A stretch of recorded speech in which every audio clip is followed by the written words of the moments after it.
What up, sports fans all over the world? It is your boy, Mac the Giants fan.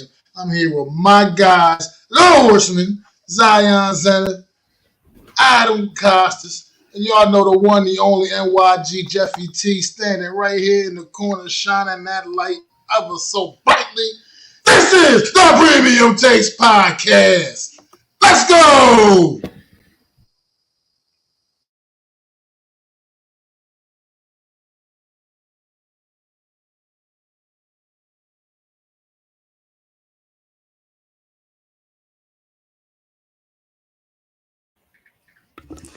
Yo. Thank you guys so much for joining us on another Friday night. Thank you so much, Mac, for that amazing intro, like always. Man, boy, do we have a show for you guys, because the next time we guys talk to you guys, we guys, I can't even talk. I'm so excited. The draft is so soon. Days away. And what's up, Daniel? The next time we're talking to you guys, the Giants would have selected, their first overall pick. Who knows? They might trade back into the first round. We never know what could happen. But before we get into the main topic of the show, that is going to be a lot of draft coverage concerning the NFL as a whole, but most likely zeroing in on the team that we all love, the New York Giants. But before we get to that topics, we have a few topics to get to. The play-in tournament is going on right now. As you see, I might be distracted throughout the show because the Miami Heat is trying to fight for the eight spot into the tournament. They're not fighting. They're kicking Chicago's ass, Zion. Kicking Chicago's ass. That's true. Trying to fight. Give me a break. Be realistic. How about like 20 fucking fire points? They're about like 25, bro. Come on. They're cruising. They're cruising to the 8th seed, but I gotta, I should be cocky, but after what happened last game with us losing Jimmy and the 76ers, but the 76ers was a much better team. So yes, like Max said, we are cruising to a victory, and hopefully we can hold, and I think we will. But I just wanted to touch on the games that happened this past week. I know I'm the current. Fucking blow that lead. You guys don't deserve to be anywhere near the playoffs. Jesus. Yeah, that's true. That is absolutely true. I just want to talk about the games that happened this past week. You know what I'm saying? We had the, end of a dynasty. So being that I'm the current NBA fan, RIP to Jeff. You know what I'm saying? He loved the NBA. But being that I'm the current NBA fan, that mostly follow it throughout the year. I do want to touch on certain, some of these games, and I do want to ask some of these old heads, excuse my language there, but some of these, I don't watch the NBA because it's not physical no more. What their thoughts on a couple of these games? You know what I'm saying? Well, I'm just joking. That being said, though, we had the Kings, come out, turn up, everything was moving in that game. You know what I'm saying? And they go and they upset, the dynasty that was Draymond Green, that was Stephen Curry, that was Klay Thompson. Klay Thompson totally shut the bed in this one. You know what I'm saying? He put up 10 shots. He didn't hit on anything. Draymond Green, kind of let his attitude get ahead of himself. And Stephen Curry was trying, but at the end of the day, he can't do it by himself. I love the roster that they have going for the future.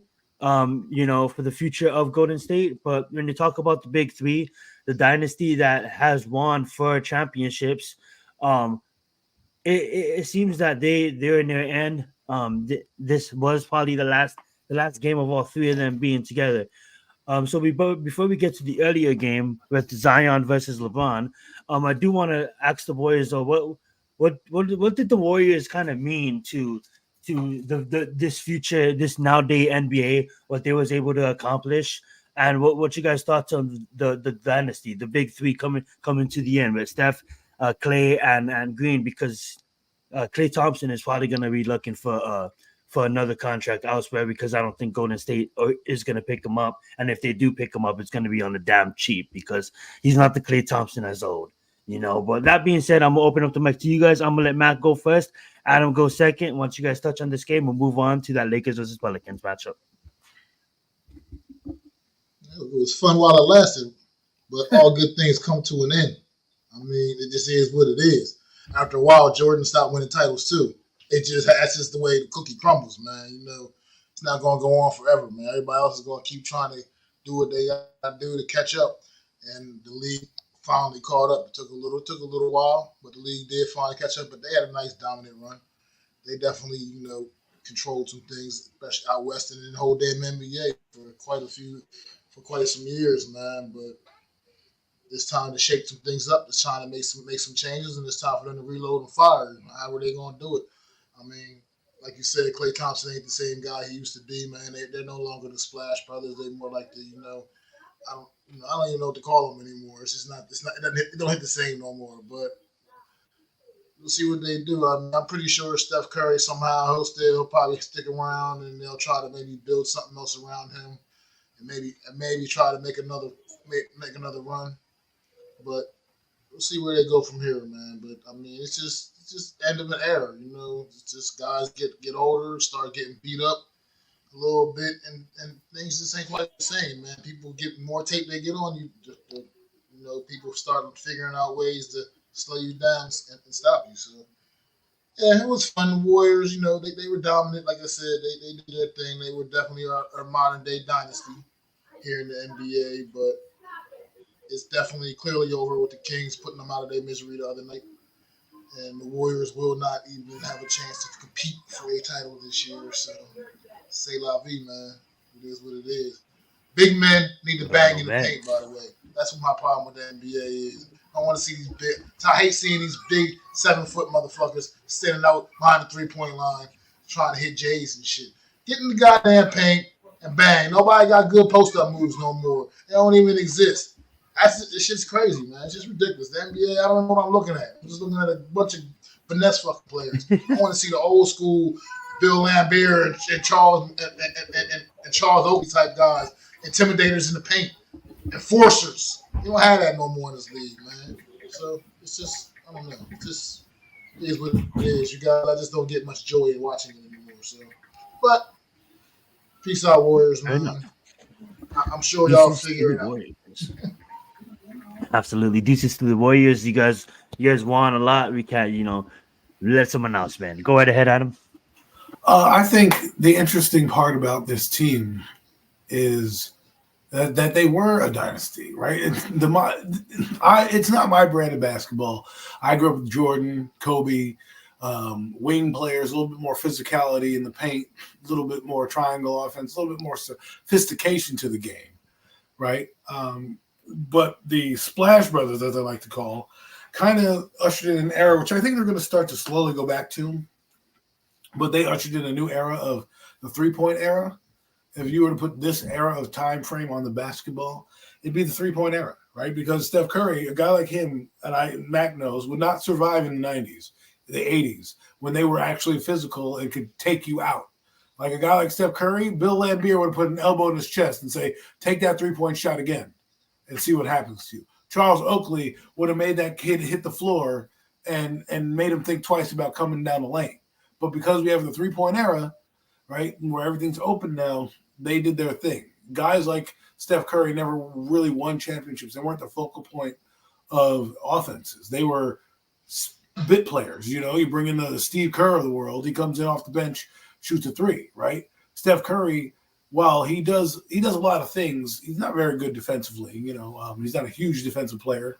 He's not like, let me go shut you down like a Scottie Pippen or anything like that. But for what the era of basketball, the time that they're in, they are a modern-day dynasty, and you have to salute that. Like Max said, all good things come to an end, and I think it's the end of an era. They remember the Golden State Warriors. You got to give them credit, okay? And if people know me, they know I've been watching the Warriors since they had Jason Richardson on their team, Latrell Sprewell, those guys. Like they were in the doldrums of things, like they used to have a decent team. They had Sprewell, they had Chris Mullin, they had a decent team, back in the day. But they never won anything because the Lakers were in the way, other teams were in the way. And then there was a time where they were the laughing stock of the league. And it wasn't until they got Jason Richardson, Baron Davis, and guys, and they started to win a couple playoff games. Monte Ellis, people forget about him. He came in. Steph Curry kind of got his sea legs about him, when he got in. And then for the last 14 years, they kind of, changed it up where they really kind of made the game what it is now, a game that me and Mac used to love. It's like the NFL, right? The NFL used to be smash mouth, hard-hitting football and things like that where you actually could love the game, and now it's a track meet, just like basketball is. And it's a team, and then the funniest part is in the NBA, like in the NFL, defense ends up winning you the championship down the road. So they had a good team, they had a good run. I don't know where Steve Kerr will go. Steve Kerr obviously will go in the Hall of Fame as a coach, 5 titles. Well, he's off to the Olympics right now, So the USA. So shout out to him. But continue. Yeah, well, when you're not in the playoffs, you get to go to the Olympics. So that's a consolation prize. Here Absolutely. you go. But I'm enjoying it. It's sad to see greatness leave because it's the end of an era, and it's time for somebody else to get their turn. Absolutely, and I thank you, Mac and Adam, both of you guys, and Adam right there, always coming with that knowledge. You know what I'm saying? So yes, they may not too analytical for watch. They may not watch this day and age as much as me and maybe some of the younger guys in the chat.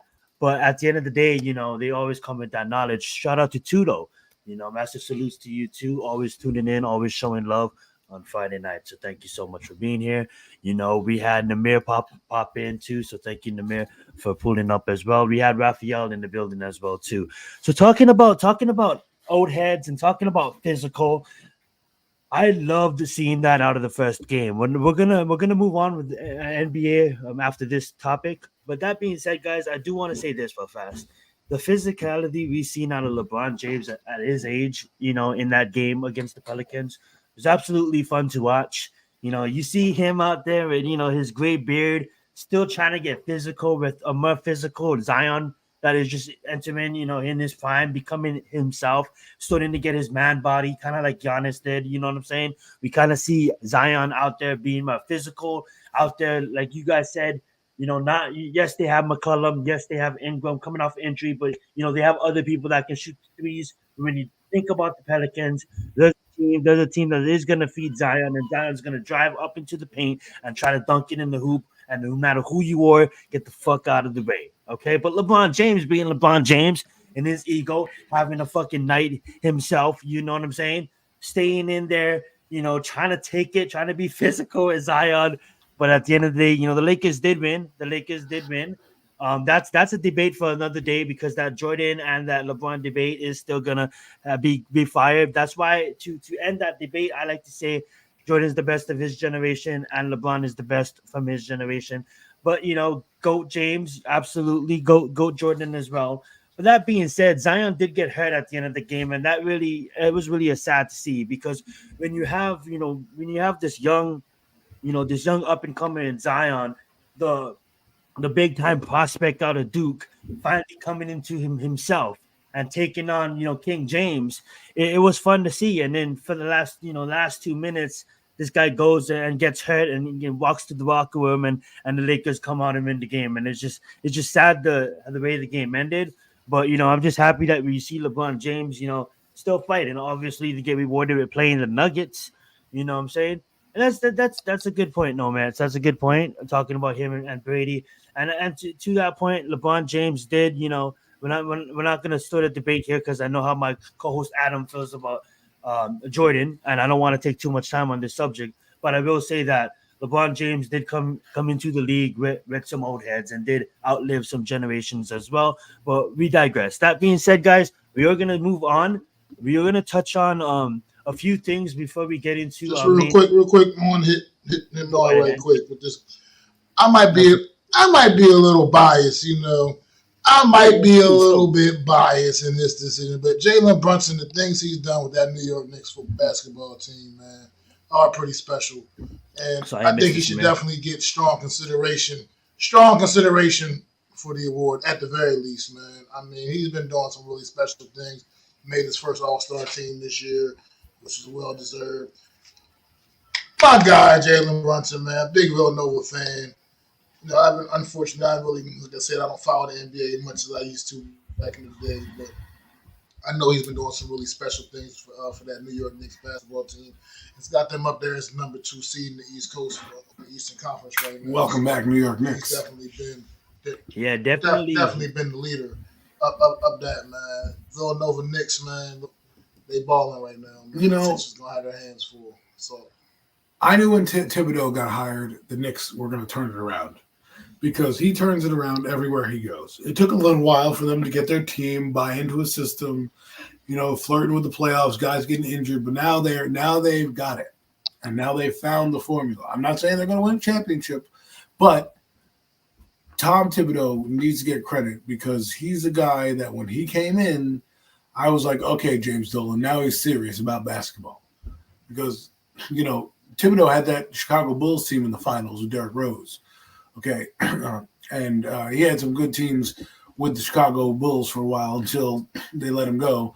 And then look at that Chicago Bulls team, never been the same since they let him go. And I think the Knicks getting Thibodeau, he made the playoffs. He's in a good spot. Who knows where they're going to go? Could this be the magical run we're talking about, where the Knicks, there's no Jordan on the Eastern Conference? Yes, there's there's guys over there. There's teams they're going to have to get through, but they have a ticket. And sometimes I look at it like this. This is the era in basketball where, and in any sport, where once you get to dance and you've punched your ticket, now it's time to go dance. All right? Now it's time to go in there and get funky, right? Don't worry. Like, look what the Green Bay Packers did. They almost upset, the 49ers. They had them on the ropes. Give it your best shot. You never know what's going to happen. You never know if you're going to be there again. So try to, if you're a Knicks fan, and I have to say my loyalties are with the Nets, and my friend, the angel above us, Jeff, is also with the Nets. He'd probably be saying, screw the Knicks, but he admires what they've done. And as a guy who grew up watching basketball in the tri-state area, the New York Knickerbockers were the thing in the mid-'90s. Okay, that's just who they were. Patrick Ewing, John Stark, and then of course when I was getting older, after they lost, those mid years, and of course the O.J. Simpson thing happened during their finals run. But in the later '90s, when they had Sprewell and Houston, and they made that run, I was there for that too, and I got to see that. And they haven't been really that good. They flirted with the playoffs, but this time they have a legit shot to be in the Eastern Conference Finals. And being the 2 seed, what does that mean? You're better than, only one team's better than you. So the way they play basketball, physical, the way Jalen Brunson's playing, he's playing old school basketball where he's a point guard but a scorer. He's a facilitator, as I like to call it. Think of Jason Kidd, that type of player, where he can score on you, but he can also dice you up with his assists and facilitating and getting people in the right position. People don't realize how critical that is in basketball these days. So I just wanted to bring that to light because we don't talk about Thibodeau as much as he should be, and he's a great basketball mind. Absolutely, and thank you guys for transitioning this point so smoothly. We was gonna talk about the seedings and the teams, and I know it's early on, but we was gonna give our early predictions on the team that we think could win and on. But I'm gonna just do a little breakdown real fast because shout out to Brunson. Obviously I think Alex might win it, Alexander over in OKC. But ever since Randall went out, I remember watching that game, Miami versus Knicks. You know what I'm saying? And Miz was texting me, and all of a sudden, Randall goes down, and what Brunson has been doing ever since Randall went down is putting the team on his damn back and carrying the Knicks to the number 2 seed. Just when you think that they're in the playoffs already, and just when you think that they're comfortable being the 5th seed, they're comfortable being the 4th seed, they win out, and then they get the number 2 seed. So shout out to the Knicks, and the only team above them basically bought their team. I'm not trying to be mean, but the Celtics, they got, but they choke every year. Yeah, we had. I was just about to say we happened last year. We happened. The Miami Heat or them last year, right? And we happened, and then Celtics don't want that to happen. Every year, don't want that to happen. So they go and they buy their team. But continue, Adam. Adam wants to make a point real fast. Oh my God, the Celtics are such a tease. Okay, every year they do this to you. They get in the playoffs. They look all good in the regular season. They get the 1 seed, the 2 seed, and then they don't do anything. They fizzle out.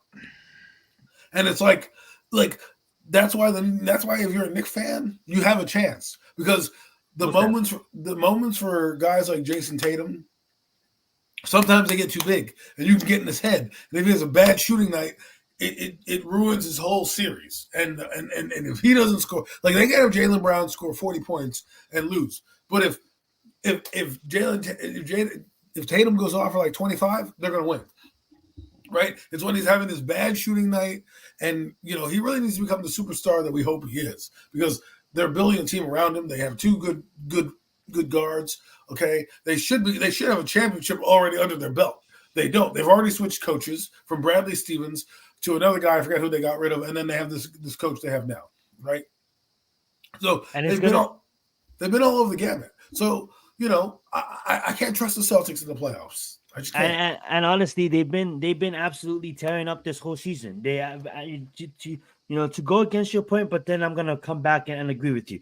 They've been absolutely tearing it up this whole season, and I don't watch the whole season because that's insane. There's too much games, but I do dabble in time to time. I think it's gonna take a team, like a Miami Heat. Hopefully, Butler heals up. He's not gonna probably be active for the series, which sucks. But Tyler was one assist away from a triple-double tonight. We handled the Buffalo Bills. We handled the Chicago, which is not an easy out, but it's not the Celtics, okay? The Celtics are animals, but it's gonna take a team like the Miami Heat that can play defense and can frustrate the Celtics. Because if we show up and we play the defense like the Miami Heat has been playing all season long, yes, we've been plagued with injuries. Yes, but it's Miami Heat culture. We always make it tough. And look who popped up again. Player development. We have Jokic, I said his name so totally wrong, but a rookie showing up for us throughout the season. I'm saying? Showing up for us tonight without Jimmy Butler. We have another rookie in Jokic, and we don't have the roster to go against the Celtics. The Celtics is probably going to run right through us. But if we show up and play perfect defense throughout the series, we can make it tough for them, and we can take it down to the wire. And that's all I'm asking for is a chance. We do have a lot of teams in this playoffs. We did take about 20 minutes talking about basketball. I'm just gonna say the Bucks without Giannis, just without Damian Lillard, is kind of strapped. I say the Knicks, the Knicks and the Bucks is the teams that I'm looking at that could handle the Celtics if the Heat doesn't get it done. I think the Celtics wipe everybody and represent, but I'm gonna have to cheer for my Heat because I'm a Miami Heat fan. But if a gun to my head, I think the Celtics wipe everybody. But I'm gonna cheer for the Heat. I wanna cheer for the Knicks also. But outside of that, the Bucks without Giannis is not gonna get it done. I misspoke. So it's only the Knicks that I'm looking at. Unless the Cavaliers does something special in that conference. Looking at the other conference, I think the Nuggets and the Thunder. Obviously, LeBron James, congratulations. Your constellation prize is the Nuggets, and the Heat, congratulations. Your constellation prize is the Celtics. So that's really bad matchups for both teams. But I think the Heat match up good defensively. I know I'm all over the place here. I think the Timberwolves. So the Timberwolves, the Nuggets have a shot against the Thunder, but outside of that, that's the only three teams I'm really looking at. The Timberwolves, healthy, has been playing good basketball, but it's how healthy are they going to come in? Obviously this time to rest is effective, but really it's only the Nuggets that I'm looking at. So it's to me, honestly, guys, it's the Nuggets, the Knicks, the Celtics, and the Thunder, and then the Timberwolves and the Bucks as wild cards. But if it's up to me, the Miami Heat is going to revenge the Denver Nuggets in the finals. I'm just gonna call my shot because I'm a Heat fan. I get cocky this time of the year, and we prove it this time of the year too. But I'm gonna let the boys talk before we move on to the next subject. Go ahead, Matt. The Miami Heat are like a bad rash. You just can't get rid of them. You know what I mean? Because you put them. That's true though. Put some ointment on them, rub them. Try to. We did it without Jimmy tonight. Go away for a few minutes, and then bang, they're back in the playoffs. Yeah, absolutely. Go ahead, Matt. Hey, look. Like I said, I don't really follow much anymore these days, but if you got the best player in the world, I think you always got a shot. And I don't care if they're a 7th seed or not out west. As long as LeBron James is running out that locker room for them, they always got a shot. The Lakers always going to have a chance, man. And so I just think that there's always you got to watch out for a squad like that. I'm not underestimating Denver. I'm just saying, as long as you got the best player in the world, you always got a shot. I think Denver is definitely right up there at OKC as well, like Zion was saying. Those are probably the best couple of teams in the damn league right now. Kind of. I mean, Knicks would be a great story. I don't think they're really going to make that run, but they're all the way to the finals. You got Knicks fans? They'd be a great story, man. It would be because the playoffs is still something different. You know, the playoffs is still, and they've been doing some really phenomenal things. But the playoffs, it gets grimy in the playoffs, man. And Sixers is going to be a good series with them in the Sixers. Oh, Embiid it's going to be a good series with them in the Sixers. But let's face it, the Sixers are probably right now kind of honestly a little more battle tested on that big stage right now, even though they've been kind of dropping the ball the last. Are you rooting for the Sixers there, man? As well. I'm not rooting for. I'm not rooting for any of them. It sounds like you have the Knicks would be a great story, man. A way that you might be leading. Wow! I'm just saying, this is one of those. It's a tough number 7 seed right there. That they take that, man. Sixers are playing Take that. Good basketball right now. Take that. Look, like I said, I would love to see it, man. Knicks would be a great story, man. I mean, but hey, so would Orlando, but I don't think it's going to happen. You know what I mean? These would be great stories. Right? Nobody wants Orlando, but I'm just saying. But Orlando. But realistically, I'm definitely more in that OKC, that Denver, you know, Dame Dollar trying to run it back, bring it back. Dame Dollar. I'm definitely. I don't know. I don't trust that team, man. I'm not trusting that team right now, man. But we'll see, man. Like I said, the Celtics Lakers with LeBron always got a shot. The Celtics look like they should cruise to the championship. You and LeBron. They should. LeBron. I'm just saying, the best player in the world is plays for the Lakers. Olympics, and he's the best player in the world. He is in the Olympics. He is stored in on the UFC team. And in a few weeks he'll be able to travel there because the Denver. I'm going to counter your shit right now with your LeBron James, the other champ. Guess what? This is the Denver Nuggets, the reigning, defending champions. Okay, they know the Lakers are box office. Doesn't matter how bad they are. If they're the 8th seed, the 1 seed, the Lakers are box office. Guess what's happening? You're going to Denver. That team is going to be raucous. That crowd is going to be electric. That place is going to be rocking, and you know that that your legacy is built on teams like the Lakers. If we want the Joker to really be the Joker, he's got to come through in this series and really put it to the Lakers and say, listen, the Golden State Warriors, they're gone. I am the new king of the West. Okay, LeBron, you had your chance. Go get in your easy chair. Go sit back on your rocker, have some cigars, sip some cognac, and get out the league because it's my turn. That's what needs to happen. I think Denver is going to do it. I think they're going to put their foot on the Lakers' throat and really make them and embarrass them and say, listen, this is our house. Don't let the record fool you. We're tied with the Thunder, okay? We should be the number 1 seed, okay? We should be doing it, but we're not. Here we are, number 7. LeBron, don't let the door hit you on the way out. That's what Joker is going to say to him as he's leaving Denver, okay? Listen, man, LeBron James, and it's not hate. It's just LeBron James, man. Like I respect this game, but like I'm a fan of Jordan and Kobe, and I know for a fact that's my problem with you. That's my problem with you. How can you be a fan of Kobe? No offense to Kobe, you know. How can you be a fan of Kobe and not be a fan of LeBron? I was about to get there until you stopped me. I apologize. I will say this before you finish your point, though. You know, Jokic has proven that. I wouldn't say he is because I still put Giannis as number 1 right now. LeBron James is in a different category. LeBron James, Steph Curry, and KD, they're in a different category. I wouldn't call them old heads. I would just call them legends of the sport. But this new age, hair plugs this new age, Giannis is still number 1 in my mind, but a lot of people have Jokic as number 1, and it is going to be LeBron James versus Jokic. I do feel though with LeBron James and Anthony Davis, they don't have the roster to compete with the Nuggets. I do slowly feel that. But they did last year. They did have a good game last year in the Nuggets versus the Lakers. The Lakers did have a good game against the Nuggets, but obviously they got swept. So how good was it? But we'll see what happens. Go right ahead, Adam. Finish your point. Well, if Murray's playing, then it'll be a different story. You know, listen, Kobe was legit, though.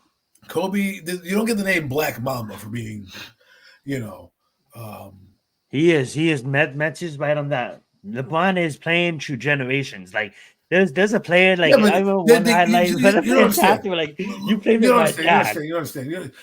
The game of basketball is seen in a different lens. If you go watch the game, the USA team on Netflix, LeBron James goes, Kobe Bryant said, I'm going to run through my man Paul Gasol. And they're like, what? He's like, yeah, I'm going to run straight through that motherfucker. First play of the game. That's what he said. I'm going to run straight through that motherfucker. And what did he do? The whistle blew. Do have a chance. Boom! He ran right through Paul Gasol, and LeBron James was like, yo, Kobe did that to his own teammate. We're going to win this thing. That's a tone setter, right? And LeBron James ain't running through his teammate. He ain't doing that. But the young LeBron James will do it. That's no, what he's not. The Mamba, no, he's not. I watched James, LeBron. I'm not gonna defend LeBron James versus Mamba. I put Mamba in his own category. But but what I would say is young LeBron, you have to understand too, like young LeBron came into a league in the early 2000s where it was still physical. I was alive then. You know, it was still physical back in the early 2000s, Adams. It's not until probably 2012-ish where the game became less physical. Yes, it's not the 80s. Yes, it's not the 90s. The best I've seen LeBron was when he carried that Cavalier team in 2007 to the finals. Not only that. That's the one time I will be like, yo, man, he played and he got outbeat. He could not do it because he didn't have the team on that team. And that Pistons team was a bunch of goons out there. And basically, you know, he was the only one out there doing stuff. But what I'm talking about is not what you're implying, okay? When the guy falls over and they have a thing called LeBroning because that's what he does and he flops, that's not happening. Kobe didn't do that. Kobe's not flopping. Jordan's the same way. The story about Jordan where he read about some guy in the paper in the Olympics. The guy was talking shit, and he's like, okay, bang. And next thing you know, he was dogging that guy. Kobe the same way. I don't know. I agree to disagree. The same way. I just think I just think I agree to disagree. I don't want to get into a debate here. But what I do say is I don't think you watch LeBron enough like throughout the years. Like I get it. You watch him when he's young, but there's so much highlight tape out there of him throughout the generation still handling himself at an elite level to younger players, to older players. This guy, yes, he may not make the playoffs every year, but at the end of the day, what you got to understand too, throughout the season, this guy is turning up against the next generation, like your Giannis's, like your Jokic's. So at the end of the day, if you can respect other players, if you can respect a player like Allen Iverson, if you can respect a player like Kobe Bryant, if you can respect a player like Magic Johnson, how can't you respect a player like LeBron James? At the end of the day, you have to have, maybe he's not your Jordan, and you have right to that. I mean, I respect that because Michael Jordan is one of one. Michael Jordan is him. Me as a LeBron fan is telling you that. But at the end of the day, you have to give somewhat respect to LeBron for what he has accomplished through the sport, and he carried the NBA before the Giannis's, before the Lucas, and before the Jokic's. They had a lot of good players during his era. I mean, you know, LeBron James won titles. Yes, he wouldn't win titles till he left and went and got, you know, teammates. So I get it. I understand what you're saying. I've watched LeBron James in the story arc to who he is. But we sit here and we talk about Kobe Bryant as if, well, he's not as good because of this. No, you're not. If you're telling me that, then we're watching two different games. Okay, because Jordan did things that people couldn't do nowadays. They made a whole set of rules for Jordan called the Jordan rules because of how physical they were. But anyways, we're going down a rabbit hole we shouldn't go down. Pick your teams, though. Who do you have representing? Sorry, I'll put it back up. Unfortunately, I'm going to go. You know what I'm going to do? I'm going to split the difference because as a Net fan, I can't pick the Knicks. And as a New York area fan, I can't pick Boston. So I'm going to go with the Milwaukee Bucks. Without Giannis? Dollar sign. This is the Eastern Conference you're talking about, man. It's not like the West. It's not like this is not the West that he had to worry about. You know, you don't need to be, you know, world beaters. We're gonna end that debate for another time. No, Mets. Don't stir the pot. Let's get it though. Thank you so much for joining us. You always hold it down in the comments. Go right ahead, Adam. Well, no, Bets. I don't know how old you are, but we can have this debate like we said back in the day. But I'm just going to pick my team. I know the Bucks are going to. Like I said, I preface. Tyler's going to handle them real quick. I'm sorry, Adam, but continue. It's all right, man. You can say what you want, but let's see. This is what you got Dame Dollar for. You brought him That's here for true. this, to carry this team. Giannis may not play, but you have if Dame Dollar lights it up, then why do you? I mean, hey, listen, I don't know, man. I'm just picking a team that's not New That's York a or good pick, Boston. though. That's all I'm trying to do. Pointless. Okay, no Mets. You got a problem with it? You pick your team. Okay, jeez, Christ. Yeah, say your team, no Mets. You gotta say your team. You can't criticize and not pick a team. You gotta pick a team, no Mets. And then who's your other team for the Oh, I'm Eastern going with Conference? Denver. They're going to step on the Denver. throats Okay. of everybody. It's their time now. Right. Okay, we talked about the Joker for a while. He couldn't quite get over the hump, even though he did things and brought his team to the Western Conference Finals and things. But now he has a teammate. They're still healthy. They're gelling together. They know how to play together. They play good defense. They have good scores. They have great length. They can really play and defend all over the court. And I think right now it's their time. With the Warriors going down, the Lakers. They're they have AD and LeBron, but it hasn't really gotten them anywhere outside of the playoffs here and there. Haven't been over the top much. So at least when that duo was supposed to be together, right? When they came together, we thought they would be in a lot more of these finals. So I'm going with Denver. They're fun to watch, and we'll see what happens.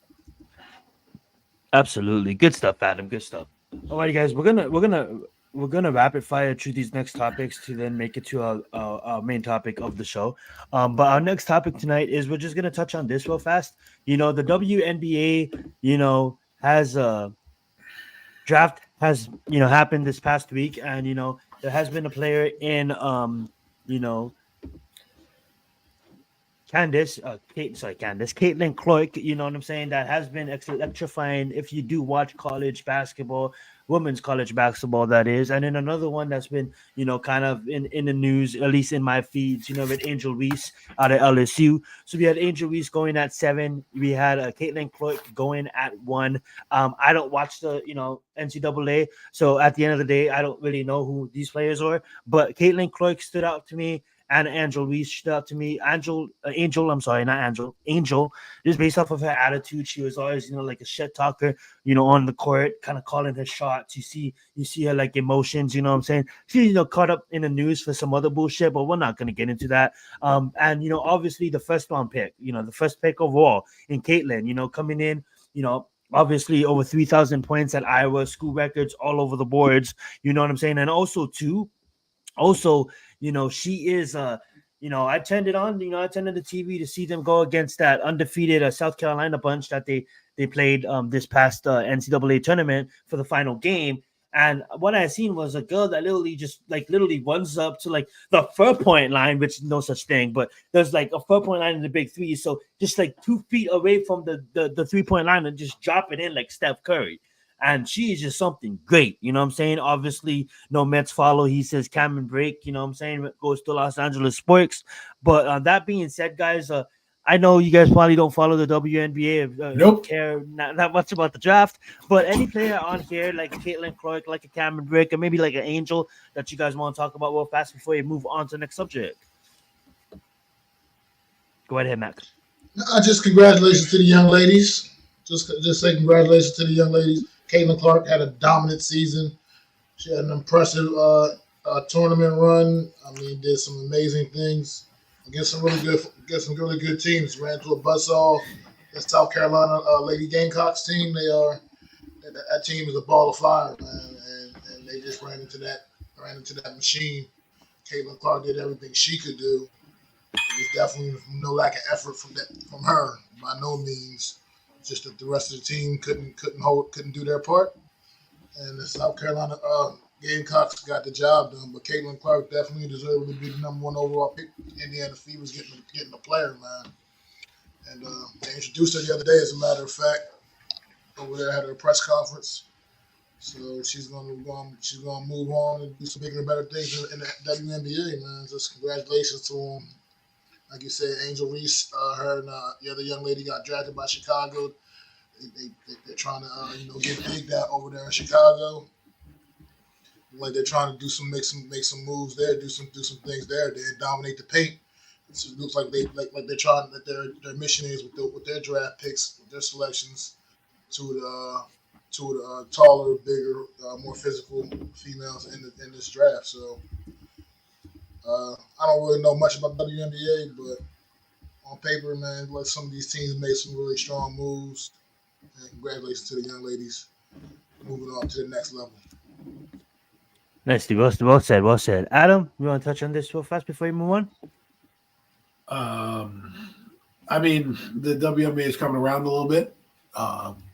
It's like the women's era in wrestling. You know, they're starting to get their chances with, eventually, good players are going to come out from everywhere, right? So when you have good players and they start to join your league, you're going to get better product. And as the product grows and gets better and you get better players and the NBA showcases you more, you're going to get more eyeballs. And the problem with women's basketball wasn't necessarily what it is. They just weren't making money. And you don't make money if you don't have stars, right? And stars drive your league.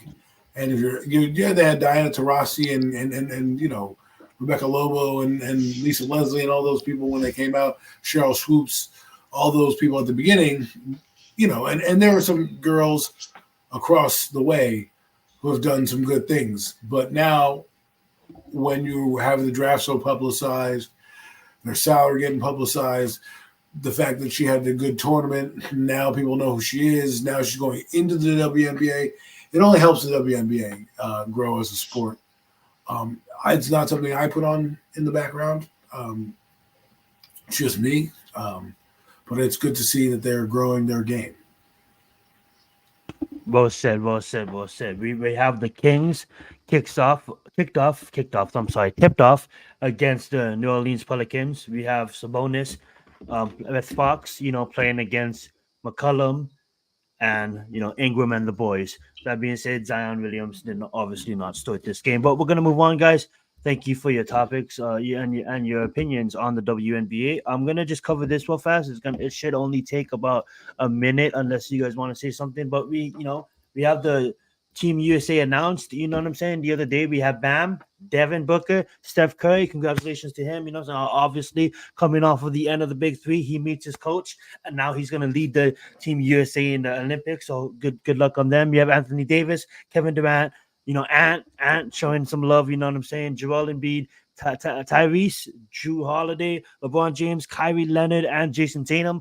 Obviously, big-time USA team. I think, you know, we have the ability to get it done. Do we get it done? Who knows? You know, there's a lot of big competition throughout the world, you know what I'm saying? But at the end of the day, this is a stacked roster. And how do we not get it done with this roster? You guys want to touch on this before we move on? If they don't get it done, then it's an automatic failure. I mean, no matter what. Yeah, I understand international talent is better and better and better and has evolved, but there's no other country that can put together a single team, a team of this caliber. It's just not. They can have a couple of players here and there on their team, but no other country can put together a team like this, a complete team like this. I mean, it's just, I do question like Anthony Davis being on the team only because, dude, you can't even stay healthy for your team, the Lakers, and now you're going to play in the Olympics now too. Like, come on, bro. You're fragile as shit. Rest your body up and get ready for your NBA season, and just let somebody else have that spot. That's just how I feel. That's just personally how I feel about a guy like him. I get it. You want to compete for your country. You want to win your gold medal and all this, but at the end of the day, you got that LeBron James pool. You know what I'm saying? You got that LeBron James pool. Hey, you coming with me? We going to the Olympics. And it's just like maybe he'd be better suited just resting his body and preparing for the upcoming NBA season. But that's just how I feel about that. Now I was talking about Anthony Davis, but Kawhi Leonard is another one that also could probably stand to do that himself. At the end of the day, I mean, look, I get it. These guys want to win their gold medals, but still, that's true to me. I mean, with their injury history, do they really need the extra? Like, well, a lot of them will be off summer when it could be their time off. Yeah, they'll be off, but listen, you only get to win a gold medal once. I'm just saying, once in your life. I can't blame these guys. Some of these guys get other opportunities. Yeah, maybe Namir is kind of mad because Anthony Davis had that LeBron pool. Like, you come with me to the Olympics, and maybe he took Jalen Brunson's spot. You know what I'm saying? I'm just saying. All But I'm at the saying end of the now. day, there's no excuse for not winning a gold medal from this team. It's just not, to me. It's just automatic failure if they Watch the don't wiki. win the Victor gold. Victor I and his don't care. boys. Like a silver, a bronze, where other teams could be accepting of the silver and bronze, this team can't be. It's gold or nothing. It's just because it's just no team, no other country can put together a team of this That's caliber. the last right I here. mean, they got a little bit of everything. They got defense, they got offense, they got they got a good aggressive bigs. There's no other team that can assemble a team. No country can assemble a team like this. So there's no excuse for this team not to get the gold medal. It's just not. It's unacceptable. Well said. Well said. Adam, go right ahead. Listen, we the dream team was when I was like 8 years old. That was the original dream team, and will always be the original dream team. But it's Team USA, and they should win. They have a lot of players on here, and LeBron James and his hair plugs, who are still on the team, right? And if you have that guy, like Mac says, there's probably nobody in the world as good as him as the age. So if this team is not running away with victories, I'd be surprised. However, I do agree with Mac that yes, some players do get on the Olympic team more than once, obviously, because they're superstars, but not everyone will, and the opportunity to go get a good gold medal is something that some of these guys might look back on who never won a championship and can say, hey, listen, I represented my country, and we really need to bring it back, right? The love of the country, the love of just what we do and what our country stands for. And I think, winning a gold medal representing your country, you should be proud to go out and do that, and it should be an honor for you, right? And you should be able to parlay that into hopefully winning a gold medal where you can sit there and go back. And I can tell you, a lot of people say that's even better than a championship because you're actually facing the world. An Olympic gold medal is one of the highest honors in all of sports, right?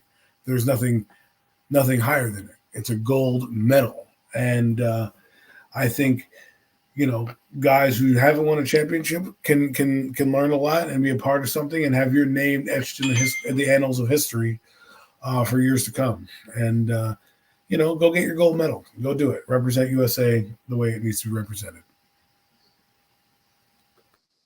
Well said. Well said. Well said. Alrighty, guys. I did a longer. We got Tommy in the building as well. Absolutely. Absolutely. That being said, that is a fire USA roster, but we do need to move on. We have the main topic to get to, and we're almost an hour into the show, guys. So we kind of got the we kind of. It's good that we took some time on the NBA because we hardly do, but now that it's playoff season, we will touch on it a little bit more. But I'm gonna let Mac, break this down because I kind of broke this down on my channel, and I don't want to take too much time. But I just want to hear his thoughts on two fights in particular, and then we'll move on to the main topic of the hour. With that being said, UFC 300 was this past weekend, gang. And boy, was it a good one! It was a banger. What a great night of fights, guys. But I do want to touch on two in particular. You know, always getting the ads in. But that being said, we had Max Holloway go against Justin Gaethje for the BMF championship belt, and we had Alex go against Jamal Hill for the light heavyweight championship belt. But that being said, Mac, what did you think about this great night of fights? What did you think about any fight in particular that you do want to highlight? If there is none, I do want to get your thoughts on that buzzer beater knockout that was Max Holloway, and then obviously that was Alex Pereira with Jamal Hill. Go right ahead, Mac. UFC 300 was, that was a great event, man. It was a card that lived up to all the hype. But Max Holloway, man, stole the show, getting that bonus that he well deserved. It was a masterclass that Max Holloway put on against Justin Gaethje. Max Holloway went into that fight as an underdog. People been doubting Max. People thinking he's kind of washed, thinking he's up. He ain't got it no more. And he went out there and absolutely put on a clinic, man. He went out there. From it, the whole fight, off. I mean, he just dominated the entire fight. And it really started. The first round started off slightly, a little bit slow. The guys were, throwing each other out. Max Holloway hit that reverse back kick at the late end of round one, right at the bell in round one, and that just was the game changer right there. Broke Gaethje's nose. Gaethje had to fight the rest of the fight with a broken nose. So shout out to him for just being a tough son of a bitch, going out there pretty much only being able to breathe out of his mouth against a fighter the caliber of Max Holloway, man, and hanging in there. I mean, hanging in there to the bitter end. Max Holloway scored that knockout with literally 1 second on the clock, and at the end of round 5, man. But that was, like I said, it was an absolute masterclass. Max Holloway definitely still got it. He went out there and proved it. And it was just a phenomenal performance. I haven't seen one quite like that in quite some time in the UFC, man. Max Holloway did the damn thing. 5 rounds.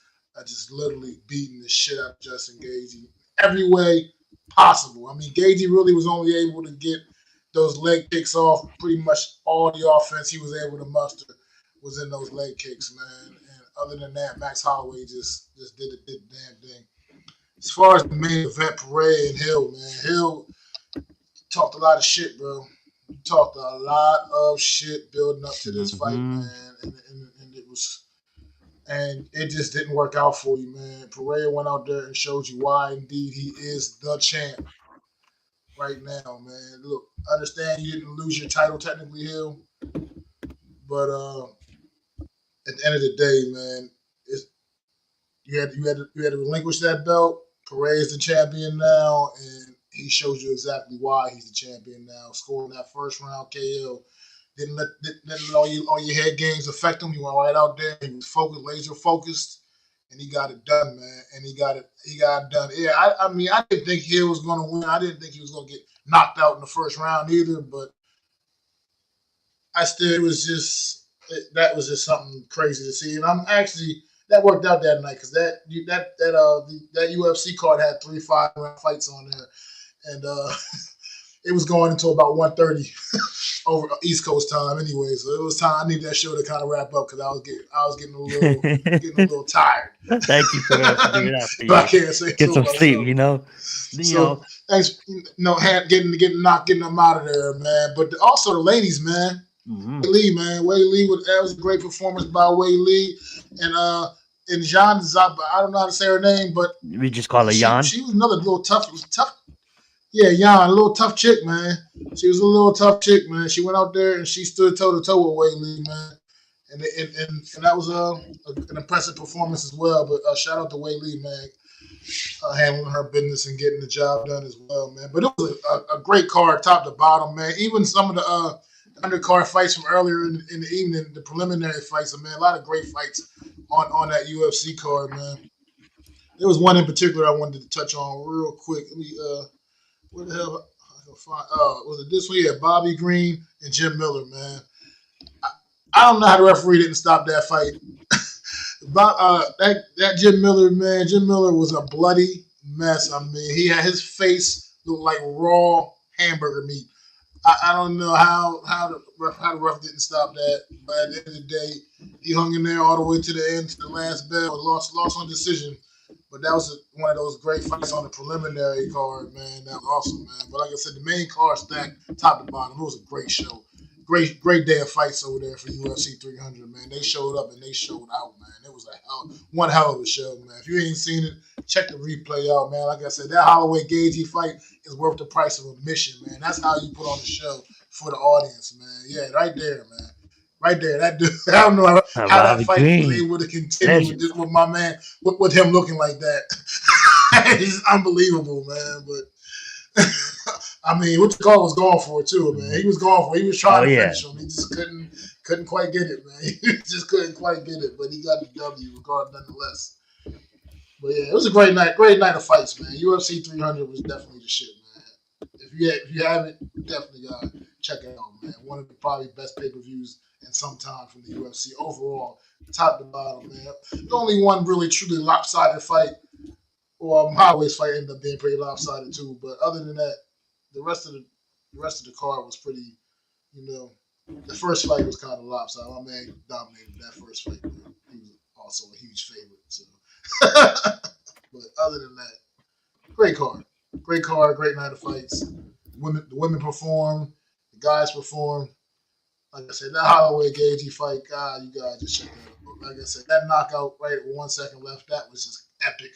I mean, Gagey was out on his feet. You could see when they showed the replay, he was sleeping before he hit the canvas. As soon as Holloway hit him, punched him, he was asleep, man. Before he even fell, it was crazy.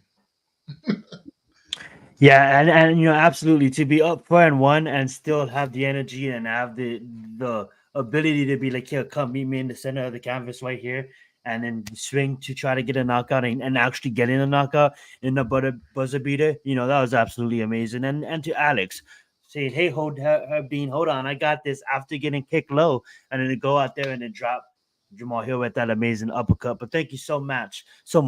Thank you so much, Mac, for that amazing take on UFC 300.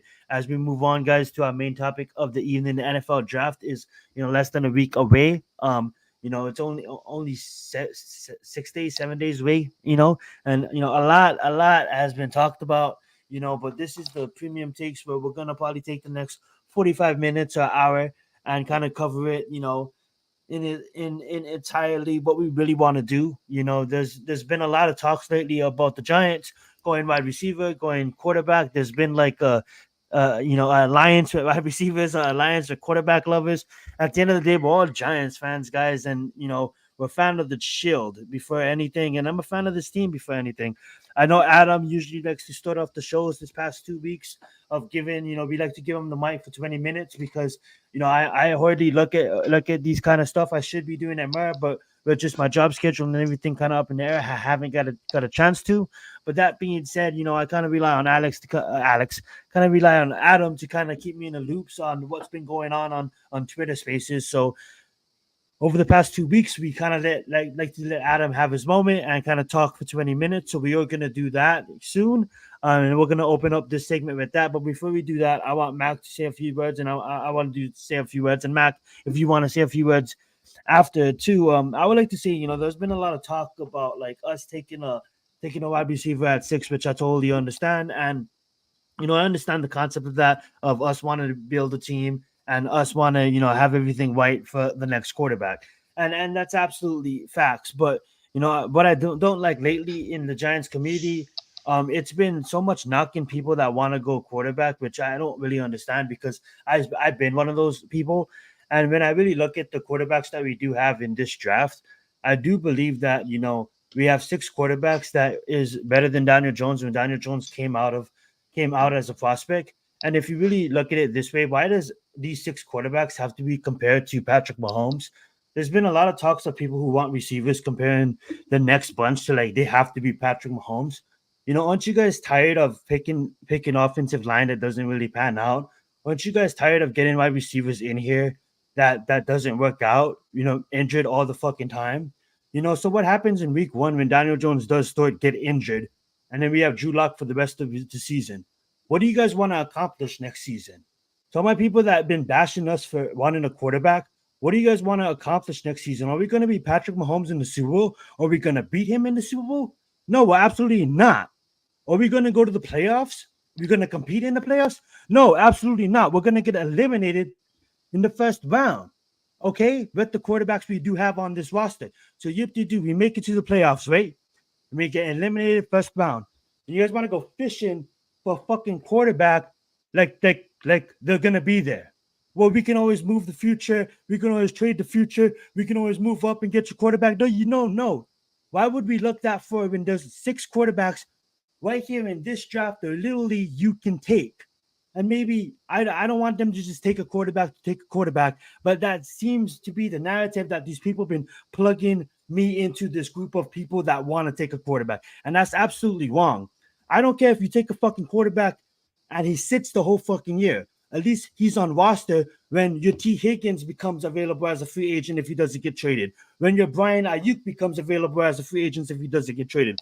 When CeeDee Lamb comes available as a free agent when they don't want to pay $80 million to CeeDee Lamb and Dak Prescott. Who knows? They might keep CeeDee Lamb and let go of Dak Prescott. But when Enigma's coming out of Ohio State, wide receiver university, when Homie's coming out of fucking Ole Miss, okay, guys, we get 2 quarterbacks next year, right? But guess what? It wouldn't even matter because we have a guy on roster. But you want to bet on your Quinn Edwards. You want to bet on your Sanders when we finish 18 to 20th, maybe we make the playoffs and we finish in the top 20. You want to go fucking cast the line for a quarterback when you're in the water at 6 and you can just spear one because the fish is swimming in front of you and you can just spear gun a fucking fish, but you guys want to make it harder. You guys want to go fucking wait till next year like quarterbacks grows on fucking trees.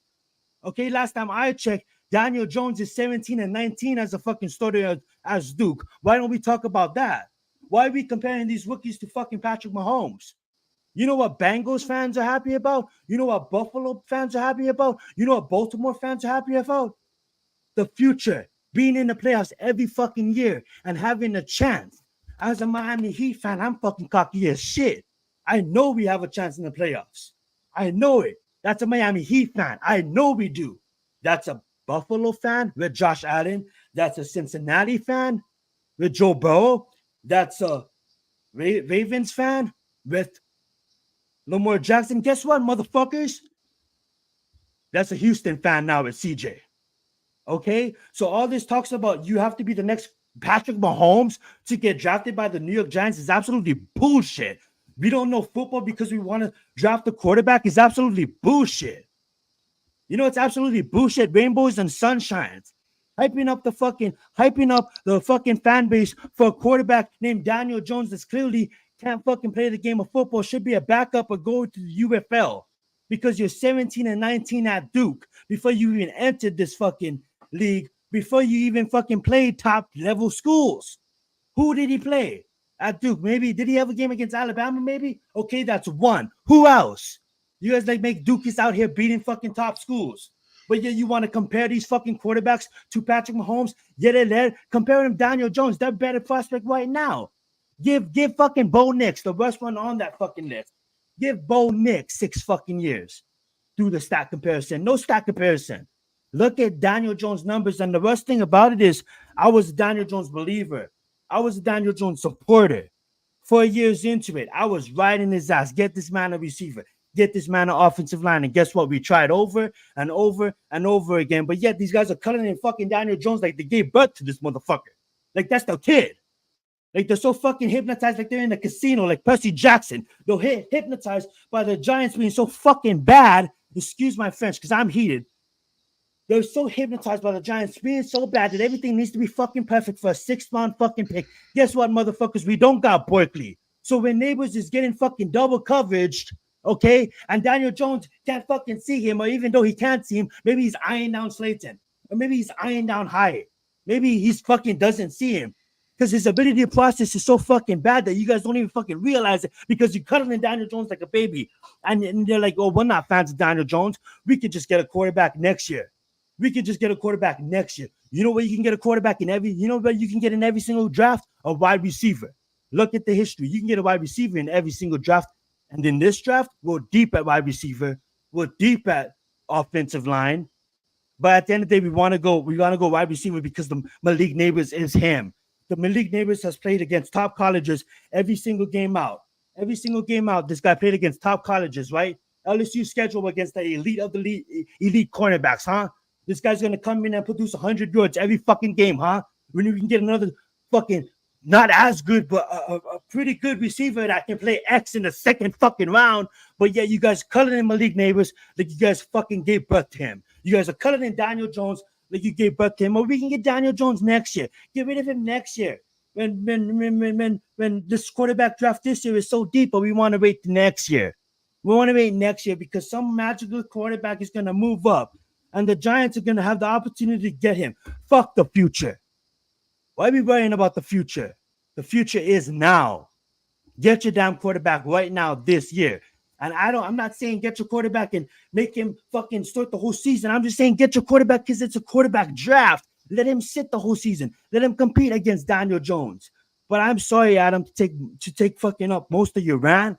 But I'm gonna let you rant because I know you've been hearing some shit too, and you want to get some shit off your chest. But before you do, I'm gonna let Mac say a couple words, and then it's on to you. And after you guys rant, we can go on and we can continue and talk the NFL draft, because don't ever fucking group us in like we're a fucking cult, a group to separate us like Giants fans. My name is Zion Zenith, and I'm all about peace until motherfuckers say something stupid.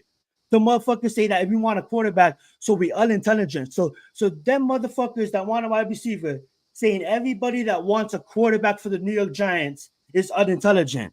Oh my God. Stop drinking that fucking poison Kool-Aid. It's making you look stupid. Go right ahead, guys. Go right ahead, Matt. I don't believe that presser one bit, no, Mets. I'm sorry. If you believed it, then you took the cheese. Sorry. Oh, look. I don't understand it. I don't know what the complication is. I don't know why people are overthinking this. I don't understand what competence at the quarterback position can do for a team. It's just the proof is in the pudding, people. And like I said, Patrick Mahomes understands a once in a lifetime kind of a talent. But do you really think did he have a receiving core that was significantly better than the New York Giant receiving core this season? No, he did not. He had one that was probably on par with the New York Giant receiving core this past season. And I understand, like I said, Mahomes is a once in a lifetime kind of a talent. It's hard to compare anybody to him. But at the end of the day, competence at the quarterback position can go a long way. Look at the New York Giants past teams, for instance, the Super Bowl teams. They're never really truly the best teams in the league, either one of those seasons. But just competence at the quarterback position, it can go a long way. Daniel Jones is not competent at the quarterback position. I'm sorry. It's been 5 years, guys. He has not evolved. Not nearly enough. You know, they say good quarterbacks make players around them better. Daniel Jones seems to ruin careers. Kenny Golladay came here. You can feel any way you want about him. He was a high-priced free agent wide receiver coming off of a couple of really big years out in Detroit. This guy's not even in the league anymore after playing with Daniel Jones. Darren Waller had maybe one of his worst seasons of his career playing with Daniel Jones. It's just, come on. He's a career killer. It's right now, it's not working out, man. I don't understand why people still are making cases for Daniel Jones. Logan Ryan came out making that statement this week talking about Daniel, the fourth best quarterback in this draft class is not better than Daniel Jones when he came out of school. What are we even talking about? I mean, I get it. He's your friend. He's your buddy, your old teammate and stuff like that. But come on, man. What are we even talking about? Like, did we watch a single game last season? Like I said, you watched the games Jones started. You watched the games Tyrod started. You watched the games Tommy DeVito started. None of those guys are really that great. But at the end of the day, at least with Tyrod Taylor and Tommy DeVito, the offense looked like something halfway, some semblance of an NFL offense. At least they weren't scared to take the shots. They weren't very good at it necessarily, but they were taking the shots and trying to open things up.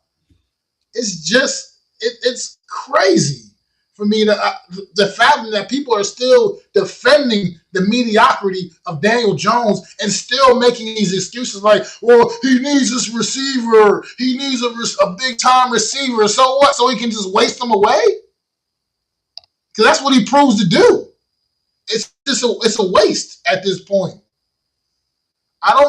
Look, he's a nice kid, man. Okay, I don't wish bad things on him, but he's not the quarterback for this football team, man. He's not the quarterback this team needs to keep trying to call themselves building around. Would I like him to prove me wrong? Prove me wrong, he can prove me wrong. And I love that. But I just don't think he's going to.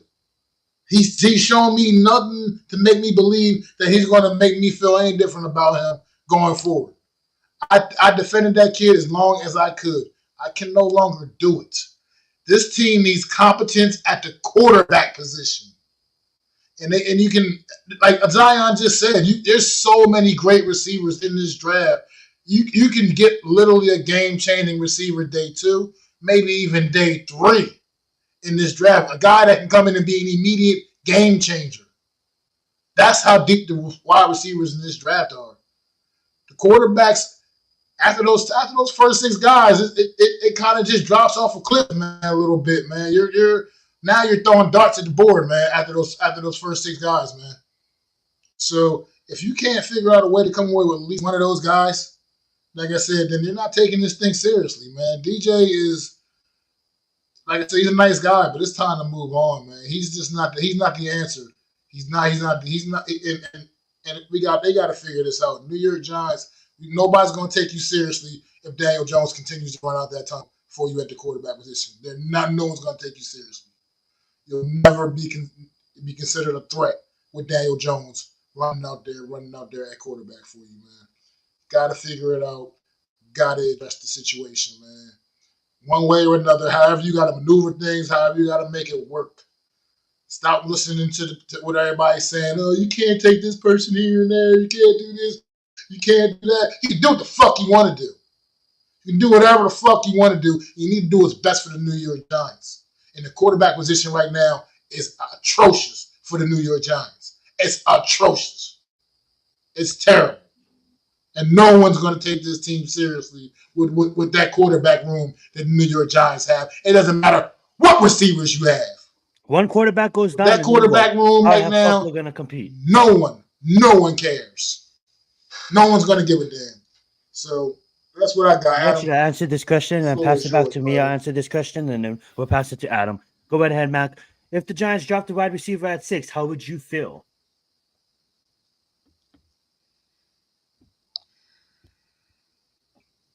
I mean, look, I'm going to always support the team, but I think I made it quite clear what I want this team to do and what kind of move I need this team to make.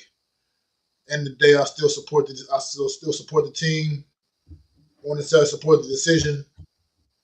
But look, I just feel like there's just a lot of good receivers you can get, and you don't necessarily have to feel like you need to spend this number 6 pick on a receiver when you can, like I said, get so many other good ones that are legitimately good in the later rounds, man. Like I don't know why this team seems to be so scared to address the quarterback position. At this point, it almost seems like it's a fear. It's like, why does nobody want to admit that Daniel Jones ain't the guy? Why does nobody? What kind of a stronghold does he have? I don't get it. Address the quarterback position. That's what I need to happen. Will it happen? Yeah.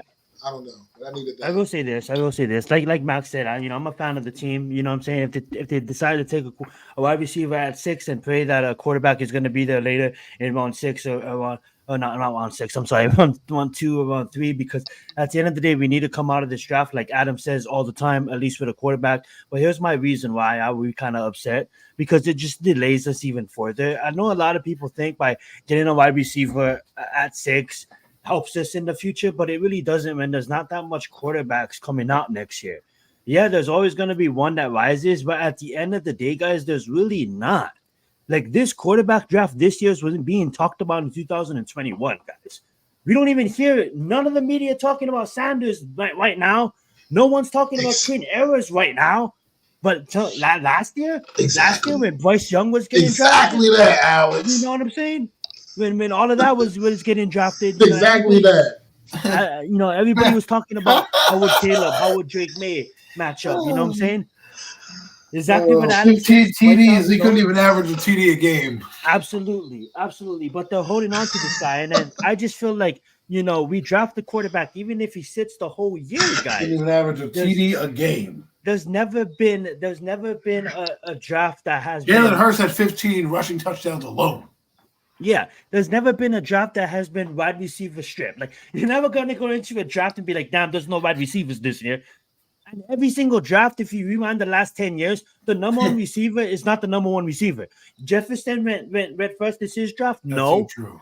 So at the end of the day, when you rewind the time, there's some years where there's no quarterbacks. There's other years when there's a lot of quarterbacks, right?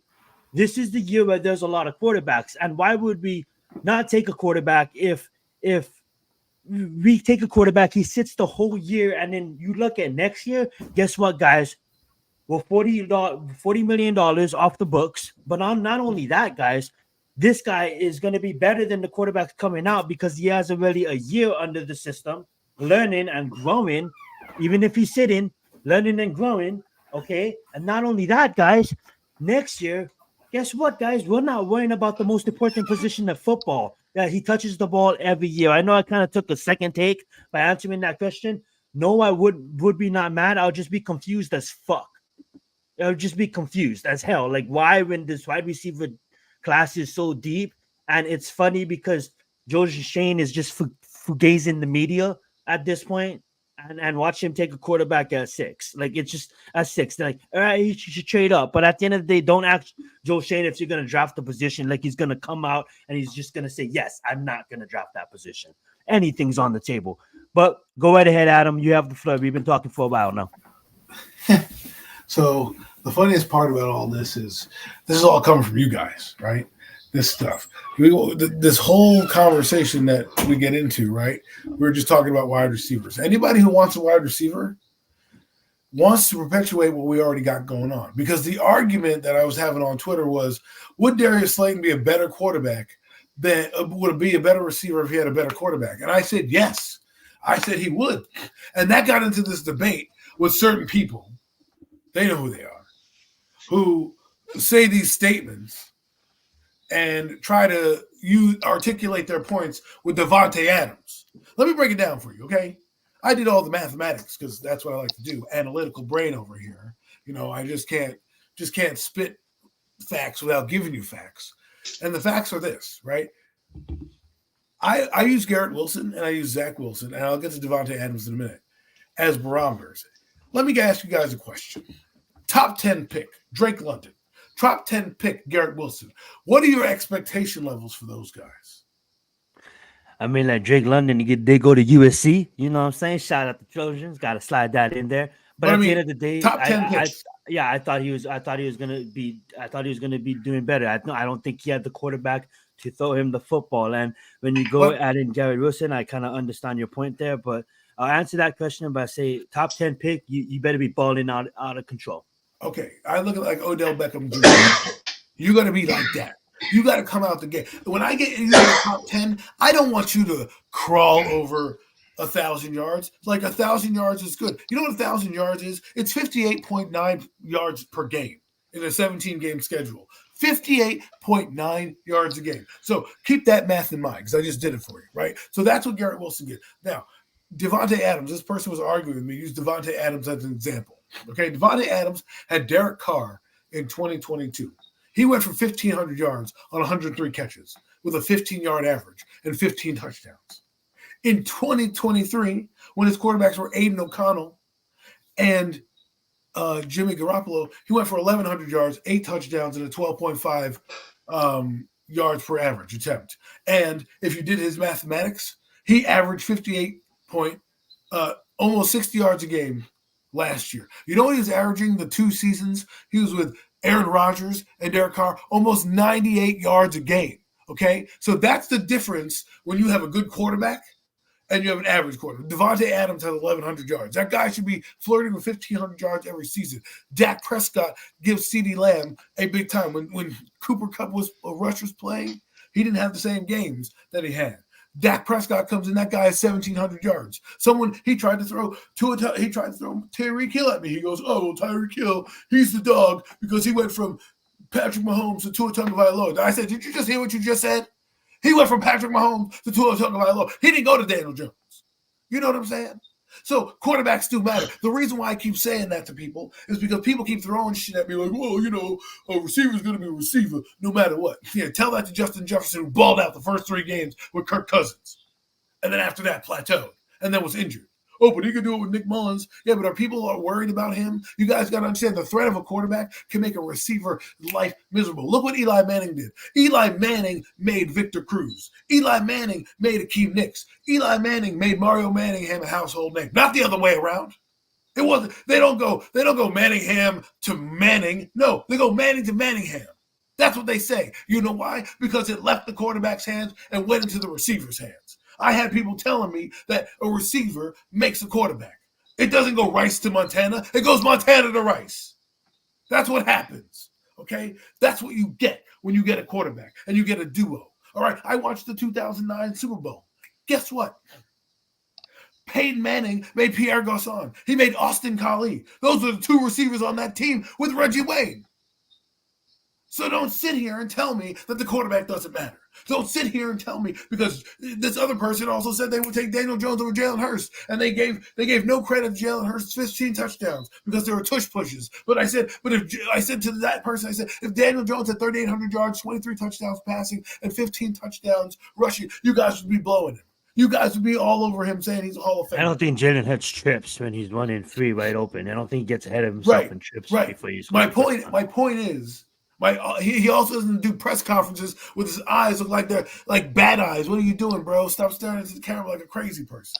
The point is this. Don't tell me that a Devontae Adams makes the quarterback, because all these Hall of Fame receivers, they got somebody throwing it to him. And he's like, oh, well, what about Larry Fitzgerald and, these other guys? I said, look, Jerry Fitzgerald, you don't remember his career without Kurt Warner and out Carson Palmer. Two great passers. Who are the guys in the middle? Nobody knows. I mean, yeah, did T.O. get yards? His best years were the Cowboys, the 49ers, and the Eagles. Okay? Facts. That's what it is. I also look at it like this too, Adam and Matt. It's almost like he did not. It's almost like we're gonna get to that too. What's up, Matt Cave? Thank you so much for joining us too tonight. He did not. It's almost like, Daniel Jones is so is so injury plagued at this point, and it's like, at least if you do get a quarterback in here, if he does have to store it, if he does compete and if he does win the story, he has a red shirt on. You know what I'm saying? Like, we know how tough, we know how that's been. You know what I'm saying? We know how injury these players has been when they come onto a Giants field, whether it be a practice field, whether it be MetLife Stadium. At least this guy's redshirted. Let me finish my point here. And I'll let you finish. Is that Malik Neighbors, you want to draft him, fine. You want to draft that guy, great. He's not going to have the numbers that you want.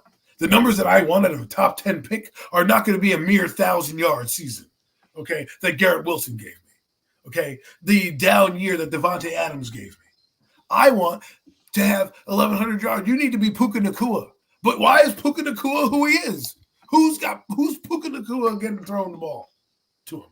Who's throwing Puka Nacua the ball? My point is, don't give me this nonsense about getting a receiver in and making people better. What receivers do is, if you're a good receiver and you go to a quarterback that's great, you become better, okay? The greatest show on turf is not the greatest show on turf without Kurt Warner. It's not. As much as people hate that guy or don't like him or whatever, I'm not a huge fan of him. Kurt Warner was meant for that offense, tailor-made, and he makes all those guys. I mean, look at Jim Kelly and Andre Reed. The list goes down and down, right? But guess what? There's not many duos that have big time receivers that win Super Bowls. It just doesn't happen. It just doesn't happen. Julio Jones, big time receiver, was in the Super Bowl, never won it, right? T.O. I mean, you had Rice to Montana, but that's because Montana and Rice were absolutely epic. So if you're going into this draft, and if I'm a Giant fan, right, I want a quarterback by any means necessary. I don't want to hear about next year, because you know what happens when you procrastinate about next year? Things happen. Things come up. This guy gets injured. This guy gets traded. The ball bounces this way. The ball bounces that way. And next thing you know, you're at 10 and you're making the same excuses again as to not getting a quarterback in a weaker class, and you're going to reach. And then what happens is you have a Daniel Jones situation all over again. Because instead of getting the premium quarterbacks or even waiting the year before, because some people say you look ahead. Well, if they'd get him and looked ahead and realized his blunder with Justin Herbert, he should have taken Josh Allen and said, well, you know what? We may not be that good next year. I might have a chance to get Daniel Jones. Let me go do that, right? And I mean, I have a chance to get Justin Herbert next year and that in that quarterback class. Let me go do that. And that would have been a better move, right? Because instead what happened was he punted on the quarterback in 2018 because he wanted a running back, and they had Eli Manning. So then he came back in a weaker class and reached for a guy that he shouldn't have been reached for, right? And then not only that, the Giants had a chance to get rid of this guy, and they doubled down on him, and he failed miserably. And now it's time to rip the Band-Aid off. And if you have a chance to do that, why wouldn't you want to do that? I don't understand. The thing that I hate about this, and I'll land this plane for the draft, for me at least, for the Giants, is I hate how people already project guys' careers before they even step on the field because the guys are worried about 6 because of Daniel Jones. But what about Justin Herbert? I mean, aren't we happy that Brian Dable's here to be a quarterback guru, right? Didn't you see him have some progress with a rookie quarterback and Tyrod Taylor? You don't think that he can get his own guy in here and mold some of the traits you like? I mean, I don't know, Mets, you don't like J.J. McCarthy. I mean, J.J. McCarthy is leading some of the things that our quarterback doesn't have. I personally want Drake May, and I think that's who they're going to go get. And I think at the end of the day, that's who's going to be here because they need their guy. I'm not going to believe Joe Shane when he says to me at the press conference, I'm comfortable with Daniel Jones, Tommy DeVito, and Drew Lock as our quarterback. That doesn't even sound pretty. That doesn't even sound good. Even though I'm going to be rooting for Drew Lock to be the starting quarterback if that happens, or even Tommy DeVito, I don't want to see Daniel Jones anymore. That doesn't instill confidence in me. I got one guy doing the gabagool sign all over the place. I got another guy who only has a win against the Eagles, which is what he's hanging his hat on. It did play okay against the 49ers. And I have a guy with 2 serious neck injuries. He looks like a freaking weirdo on the stage. His own teammates don't like him, and I'm supposed to bring this guy back, and I'm supposed to believe that he went to all these pro days and all these scouting events and did all this homework to then punt the quarterback position for a receiver who, by the way, you can get anywhere. They're selling them like hotcakes. Ayuk is about to be traded. T. Higgins is on the market. Diggs just got traded to Houston Texans. Come on. Stephon Diggs just got traded. This is what I'm saying. It's not like we can't go out and get a guy easier than we can get a. We restructure a few contracts. We get T. Higgins. Yeah. Let's go ahead. Look at that right there, Buffalo. They didn't trade Josh Allen away. They traded their fucking receiver away. Their great receiver. They didn't trade their great quarterback. They traded their great receiver away. Put that into perspective, man. And make it and let it sink in. You need competence at the quarterback position to make your offense go, man. And look what Atlanta did. Straight up. You can't. It's not going to work if you just keep. We're going to add this receiver. And if you got Daniel Jones throwing the ball at their damn feet, what difference does it make? Like Wandale Robinson might not be the greatest. But at the end of the day, I watched so many plays last year. Daniel Jones throwing the ball at this man's feet, not giving him any opportunity to make a play, to get in the yak, nothing. It's just not working all across the board. This guy he's scared to throw the ball down the field. It's intermediate passing is not what it needs to be. It's not consistent. His read, hold up right there. Nothing. Like motherfuckers think that we don't have the knowledge to go on our fucking PC, bring up fucking old tape from fucking 2020, 2021, 2022. Okay, deep in his career, right? And really look at the times he had clean fucking pocket, clean fucking receivers, and still missed. Come on, guys, 6 fucking years. This guy showed no progress, but yet you're making a million excuses. I can't wait what next year's excuse is gonna be. Well, this is the draft. I can still picture that play. Was it Tampa Bay a couple of years ago? Darius Slayton running down the field wide the fuck open, and Daniel Jones throwing an interception to a goddamn defensive fucking tackle or whatever the fuck, whoever it was. Come on. I'm watching the game. What are we? Meanwhile, on that exact same play, Darius Slayton is running down the field wide open. That's what we have at the quarterback position. A top 6 pick. Why do we not want to change that? But the narrative that stinks is that you're not giving these guys a chance. I remember when he missed a wide open Darius Slayton against the Commanders, hit him right in the hands. I mean, look, Daniel Jones. The problem is with Daniel Jones is that he's damaged. He's damaged goods. Okay, he's damaged goods, and all I'm saying is you have a chance to get a guy. Whether it be Drake May and JJ or Jaden Daniels, whomever, Bo Nix, Penix, I don't care. One of those guys. Hell, I'll even take Spencer Rattler because I know he has some talent, and I think Brian Dable can do something with him. But my point is, is that you as a GM can't be happy with this. You as a fan shouldn't be happy about this. And this is why it should be time for a change, because the change is not about, like, to me, I don't believe you should let the Vikings or the Broncos trade above you. I just don't. If they're willing to go that far for this guy, why aren't you? What's the difference between them and you?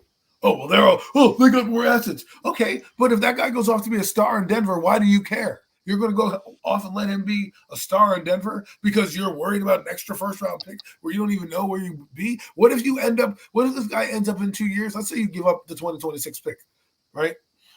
And let's say in 2 years, you have the 25th pick. Are you really going to give a shit that you now you have a late first-round pick that was given up? Not a damn thing.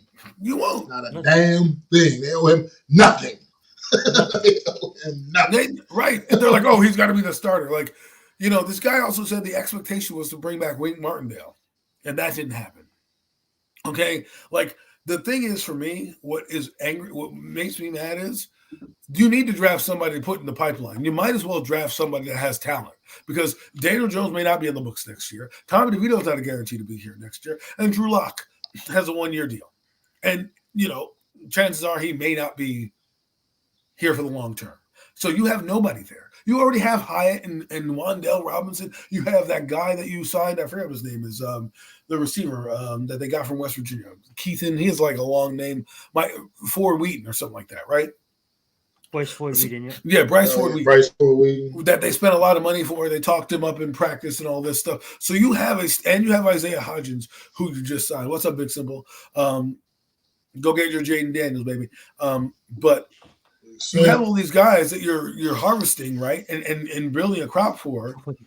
But yet you don't have anybody that you're growing in the QB room, because the guy that you have in the QB room hasn't grown himself. And then you brought in Drew Lock, who I think is going to be the starter, but that's a story for another day. And then you have Tommy DeVito. You can't be Tommy DeVito, by the way, you benched last year. So you're telling me that he's better now? You benched his ass. If he was so good, you would have kept him in and let him learn. If you thought that guy was going to be the future, you would have let him take his lumps. Instead, you said, fuck you, get to the bench. I'm going to try to win some games, and you put back in Tyler Taylor. I'm just saying. Like, and you want me to believe that that's going to be your plan of action? Like, even if Malik Neighbors does come here, or Roma Dunze, why is that no different than Barkley being here?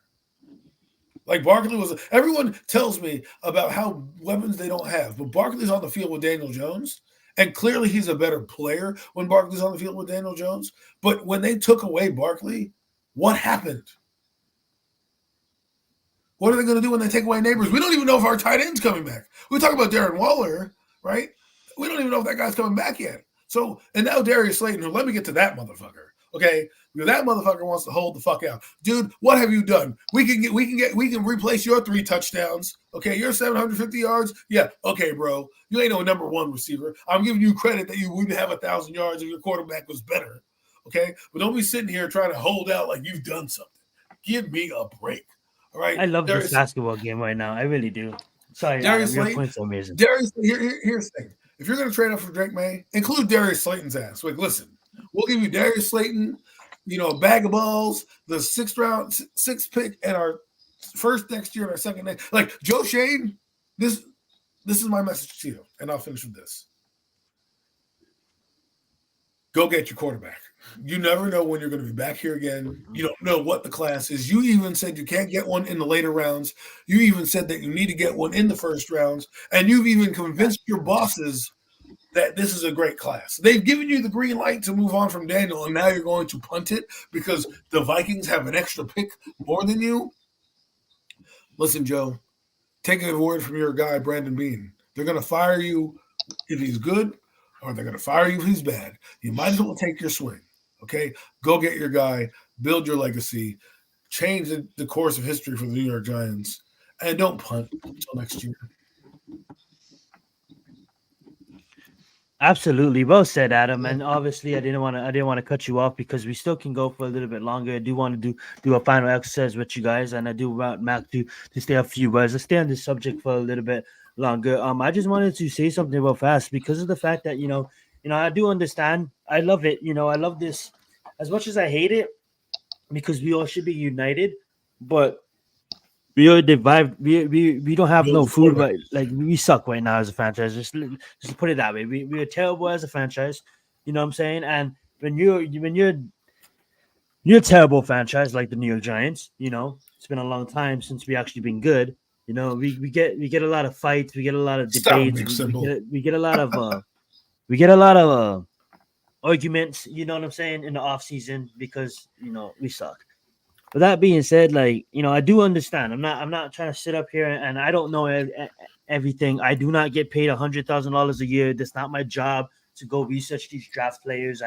That's not my job. Okay, so I don't know it all, but I understand the reasons why people would want to go wide receiver. But my final thought on that reason is like you can bring up any counter argument to me, but I'm just gonna shut it down to this. Like, what do you guys expect out of next year?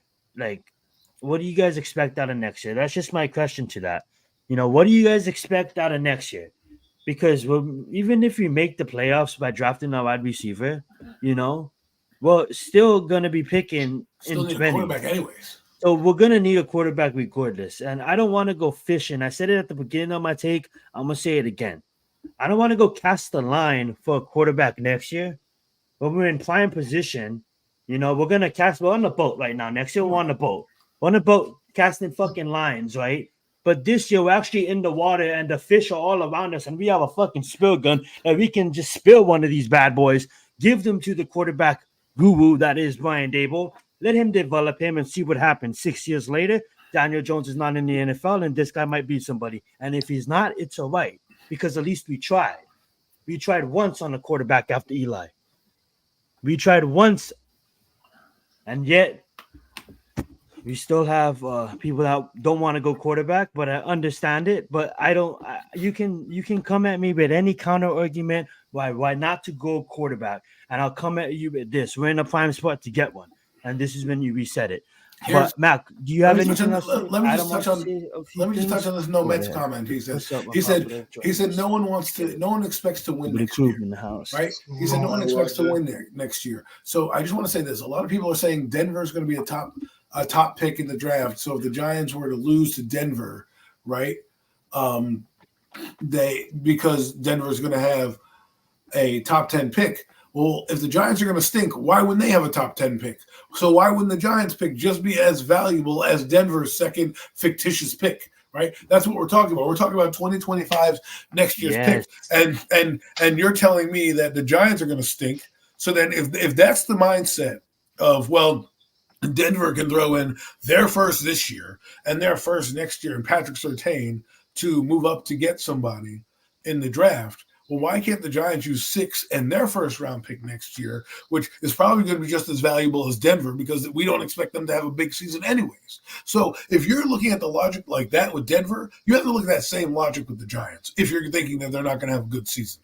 Because if they do end up with 6 or 7 wins, they're probably going to be a top 10 team. They haven't shown you anything otherwise. Guess who's coming out of Ohio State at wide receiver? Guess who's coming out of Ohio State wide receiver next year that we can get in the top 10, guys, and be ready to compete next year because our quarterback been in-house, maybe riding the bench the whole season. Just because us quarterback lovers want a quarterback doesn't necessarily mean we want him destroyed. If he takes Daniel Jones' jobs, I'm fucking happy. But if he rides the bench, it's okay because next year, guys, we have him in-house. We draft a motherfucker out of Ohio State, and we on to the fucking races, ready to compete. Better yet, maybe we go trade for a CeeDee Lamb or something. Penix a lot. Who knows what could happen, but at least our quarterback is riding the bench because the quarterbacks next year, you're casting line. It's not going to be spearfishing next year. You're casting a line no matter where you're at because there's really 2, unless someone magically appears out of nowhere because I'm only counting Sanders and Quinn Ayers. And mind you, if Quinn Ayers has a bad year, he's probably a mock to the second round. So you guys want to tell me, wait till next year. I don't get that point. Continue though, and I want to give a shout out to New Orleans Pelicans and the Sacramento Kings having an amazing defensive nightmare matchup right now, trying to fight for that last spot in the playoffs. But go right ahead, guys. Let Mac say some few words too. Be kind of hogging the mic though. Go right ahead, Matt. I mean, at this point, there's nothing else to be said, man. Like you guys, I'm 1,000% with y'all, man. The quarterback position needs to be addressed, man. Like, my bad, man. He been shopping just at pass up a quarter a Goodwill. That's right. QB. Daniel Jones came from Goodwill shelf. It wasn't a new You engine off the shelf. Go right ahead. You don't pass up a QB and when you have a draft class like this of QBs. Like, what the fuck? Like, this is a draft. You want to look past the quarterback position? All these great young prospects coming out, and we want to talk about what we can get next year. You don't know what the fuck you can get next year. Next year, a lot can happen between now and next year. Tell them. A lot can happen. So all these Shedeur Sanders and everybody else talking about for next year, you don't know what the hell might happen. He might fucking get in a car accident and who knows what can't play football ever again. So who are you going to get? I mean, I'm not wishing obviously nothing like that on these young men. But at the same time, these are the things that can happen. Maybe he wants to stay in college. Right now in front of you, you have 6 top prospects. Right now in front of you, 6 of them. Now, granted, a couple of them you don't have a shot in hell at getting any damn way. But at the end of the day, at least 4 of them you have a shot. You have some good, strong prospects to really have an opportunity to get, like you said, Adam, at least 4 of them, you have a legitimate chance. If you can make some things happen, you can make the right things happen to get one of these guys. You just don't know what's going on. You tend to depend on these guys next year. People talk about some damn Archie Manning in a few years. Like, what the fuck are we even talking about?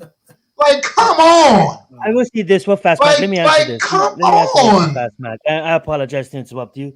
You know, obviously, dude, like, honestly, like, I don't know it all. I really don't. But when my feed comes up on YouTube and I'm watching all these videos in 2021 and I'm seeing these quarterbacks like Caleb Williams from Oklahoma coming in down by 3 touchdowns, taking over and winning the game, then super excited when he comes to my year, my school in SC, when I seen Drake May do what your team did with North Carolina and actually, carry that team until he got injured. And then you have other quarterbacks. Obviously, I didn't know all of them because I'm not a genius. I'm not like that. I'm not like that with the sport. Maybe I'm like that with Call of Duty, but maybe not football. I'm not like that. But what I am like is I heard these names being talked about in my circles, in my feeds, in my communities, whether it be maybe not on Twitter that I'm mostly not on, mostly my PlayStation communities, with the boys that I knew for my time. But that being said, guys, I don't know it all. But all I know is next year's quarterback draft ain't as deep, and that's all I'm saying. If you want to call me Nostradamus with Max Holloway and maybe Sean Strickland, I'll make you some money. But other than that, I don't know it all. I just want to clear that up. I love that though. Shout out to Unpopular. But just look. I've been watching too much incompetence at the quarterback position for this football team for far too long. It's time for some new blood. It's time for something different. I mean, like I said, facts are facts. And you see it league-wide. Just having someone with some it doesn't have to be anybody super great. Just competence at the position. It has an impact on your team. It just does. It's just the truth. Like you said, the good quarterbacks make the players around them better. We have a quarterback that makes the players around him worse. Straight up. He makes the players around him worse. He's taking guys that have been Pro Bowlers and whatever type caliber players and make them look like nothing. Regular average guys. You can feel any way you want about some of these guys. You can think they weren't that good anyway. No. Daniel Jones is the one that's not that good. That's just the point blank in the period. I mean, he's just not good. All of these guys played better competition in college and way better records of Daniel Jones in college. But why waste all the resources? College versus college. Why waste all the resources, all the time, all the 30 visits to get to know these guys and get them on your radar to then pick a receiver? Like, do I need to do all that shit for a receiver? I don't. I really don't. I don't have to do all that stuff. I can spend my time looking at other players in the round. You spent a majority of your time and a majority of your 30 visits. By the way, the top 2 30 visits from the Giants, Drake May and J.J. McCarthy. That's the top 2 visits on the 30 thing. And then it went to 3 receivers in a row. So I'm not trying to take anything from it, but if your top 2 visits are the 2 quarterbacks in your thing, not the 2 receivers, the 2 quarterbacks, come on. You got to be more competent than this. And I don't care what anybody tells me. Fan how you want to fan. Believe how you want to believe. No, you're not. No, you're not Nostradamus. But I don't need him to be Nostradamus to know that the hype around this class is real. The hype around next year's class is not. Now, I will say this. Next year's class may be deeper in 2nd or 3rd round quarterbacks. I don't think it's going to be as high in terms of 1st round quarterbacks. So you might have a larger selection of guys in that draft, because guys like Riley Leonard may not grade out to a first. They may be reaches because people are going to reach, but they might grade out not as high as a Caleb Williams. Rooting for my boy Dylan, or Jaden Daniels, right? So, like, I like Cam Ward out of Miami.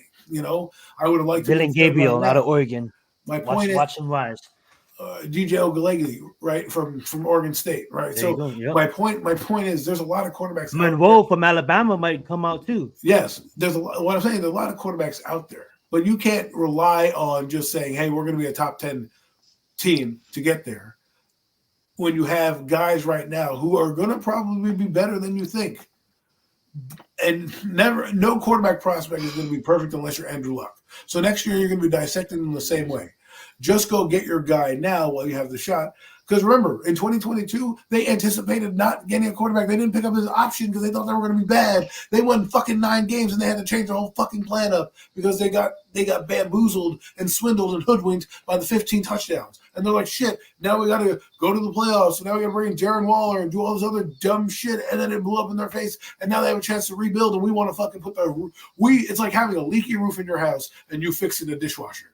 That's what you're doing. You're like, oh, don't worry. I don't need to fix that leaky roof. So stop worrying about reaching. Absolutely. Just take the best available. You don't even know what a reach is. Please, come on. I don't want to reach for nobody. Daniel Jones was a reach. Early on, like we said early on, you know what I'm saying? Like, we're a fan of the team. Yeah, we don't get a quarterback at 6. We draft Malik Neighbors. I'm not going to be mad at the kid. I'm going to be looking at his highlights, super excited for Malik Neighbors, watching his shit pumped up, but then still kind of irritated. I'm going to know why he's not a top. I'm going to know why he's not the rookie. If that kid's not the rookie of the year, and we're not sitting here at the end of next year with, let's say they get Malik Neighbors, and he's not rookie of the year, and he doesn't have Puka Nacua stats, I'm going to be pissed off. Because that's what you're trying to get. Because I'm just saying. Stop it. That's not the point. The point is, if you're going to draft this guy at 6, right, and you're going to tell me that Malik Neighbors is going to change the game for the Giants, this guy better not be inching over the 1,000-yard mark. He better have Puka Nacua numbers. If you're going to tell me that you're going to start Daniel Jones as your quarterback in year 6, he better be the shit. He better be Odell Beckham Jr., and we better fucking look good. But if we don't, and we're sitting here and he gets 1,000 yards, and you guys tell me, well, it was because of this or the offensive line, I'm not going to buy it. You know what I'm saying? I'm saying just get your guy. Get your guy now. Just do it. Absolutely. Love it. Listen, how did that work out for us in 2019? The best player on the board was Josh Allen. We reached for Daniel Jones, okay, in a not good quarterback class. This quarterback class is good. And I know, and the difference between Josh Allen, the defensive end, and the receivers now is I know for a fact, because it's a proven entity in the NFL, I can get a receiver anywhere up and down the receiver. Puka Nacua was a 5th-round pick. So don't tell me I need to go get a receiver right now. When the need meets value. The quarterback is whether you like it or not, is the most valuable position on the field. And so this is why you go up, and that's why you do all these. No one gives up 2 first-round picks for some random-ass fucking guy. Like Will Anderson, you don't do that. You swap a first, maybe a couple second round. You don't do the earth moving to get those guys. You do that for a quarterback, because if the guy wins you a Lombardi, you're not going to remember, oh, I didn't get that first round. No, you're not going to care, right? I'm not saying Malik Neighbors is not going to be good, and I think that's where the disconnect is for people. That kid is really good. Not good. I think he's going to be decisive. I like Roma Dunze better than him, but that's just me. I think he fits. I think he fits better there in the system, and he's also taller. And I think he is what this Giant team needs if you're going to go for a receiver. If you start Drew Lock. If you start Daniel Jones, it doesn't matter what receiver you put out there. That guy doesn't. It's not in his nature to throw deep. He doesn't have balls. Okay, I want something new at the quarterback position. I want to try it. Give it a chance. Stop being so closed-minded and say, get the best player. Why don't you get the quarterback when you have the chance to get the best of the bunch, right? I can still get a good receiver later on in the draft. I don't know if I can get the same caliber of quarterback that I can of receiver later on in the draft. You definitely can. All right, guys, we're gonna end the show. We're gonna end the show this way, guys. I do want to point out, like, you know, I'm gonna take my credits. I really take my own flowers, but I'm gonna take my flowers in this one. You know, I said a couple months before this draft ever began, when the Giants was fucking so stupid and losing, beating the Eagles. Yeah, we're beating the Eagles. Yay, that meant something, right, this year for beating the Eagles. That being said, you know, I said there's probably going to be about 5 quarterbacks taken in this draft in the first round. Now, a lot of people didn't believe me, but as we're nearing closer to the draft, you know, I believe that. I still believe that. As far as neighbors and Rome goes, I do have number 1 receiver, you know, Marvin Harrison Jr. all the way at the top as 1A, Malik Neighbors as 1B, and then I do have Rome as a B. And then not as a B, like Rome is an elite, but when it comes to them two, I just like them two way better than I do Rome. And then, of course, you have Brian Thomas, you got Mitchell, and, you know, you got some other cats down there too. But when you talk about the top 3, you talk about Harrison, you talk about Malik Neighbors, and you talk about, you know, you do talk about Rome. One thing that Rome and Harrison did have is Harrison did have. All of them. Actually, all of them had, because Harrison had an Enigma. I slaughtered his name. You know, Malik had Brian Thomas, and, you know, you guys get the point. They all had weapons on the other side, so they wasn't out there getting double man coverage. If you double man them, you know, it's impossible. They had their good spread offense. It was playing out in college. Amazing college offense. That being said, guys, they're still great wide receivers, and I don't want to take anything away from them. What I'm gonna do is I'm gonna run the exercise. I'm gonna run the exercise by myself, and I'm gonna just explain to you guys real fast how we get Drake May. And then what we're going to do is we're going to delete all of that, and then we're going to want to exercise as a group, and then we'll be out of here. Mac, if you want to exercise by yourself, Adam, you guys are more than welcome to do that. But this is what's going to happen, and I don't hold a crystal ball, but it's just been my point all off season, and I still believe that's going to happen. I have Caleb Williams going number 1. It's really hard passing that up. We have Jaden Daniels going number 2. That's really hard passing that up. You know what I'm saying? As for the Patriots, they can do one of two things. They can stay here. They can take Marvin Harrison Jr., which would be nice to them. They can take a quarterback if they really love. But I honestly think if they don't love Drake May, I don't think they're really high on J.J. McCourtney. And I also think that they would have wanted Jaden Daniels, because they might be looking at trading down if their guy Jaden Daniels is not available. But regardless of the point, I'm just going to go up to the Giants, guys. So whether it be the Vikings that trade up, or whether it be the Patriots that stay put, I do believe that J.J. McCourtney will be the 3rd quarterback off the board. A lot of people was knocking Drake May. Maybe it doesn't change. Maybe Drake May is the true number 2 quarterback, because in my ranks, I have Caleb Williams number 1, Drake May number 2, Jaden Daniels number 3. But a lot of the times when you look at these teams, they might not like Drake May as much as I do. But the Cardinals being there, I think they go Marvin Harrison. I don't think they trade with the Vikings or the Patriots back in or any team, because of the fact that I think Marvin Harrison reminds them of a wide receiver that's a legend, a Hall of Famer, and Larry Fitzgerald himself. So they stay there. Guess what?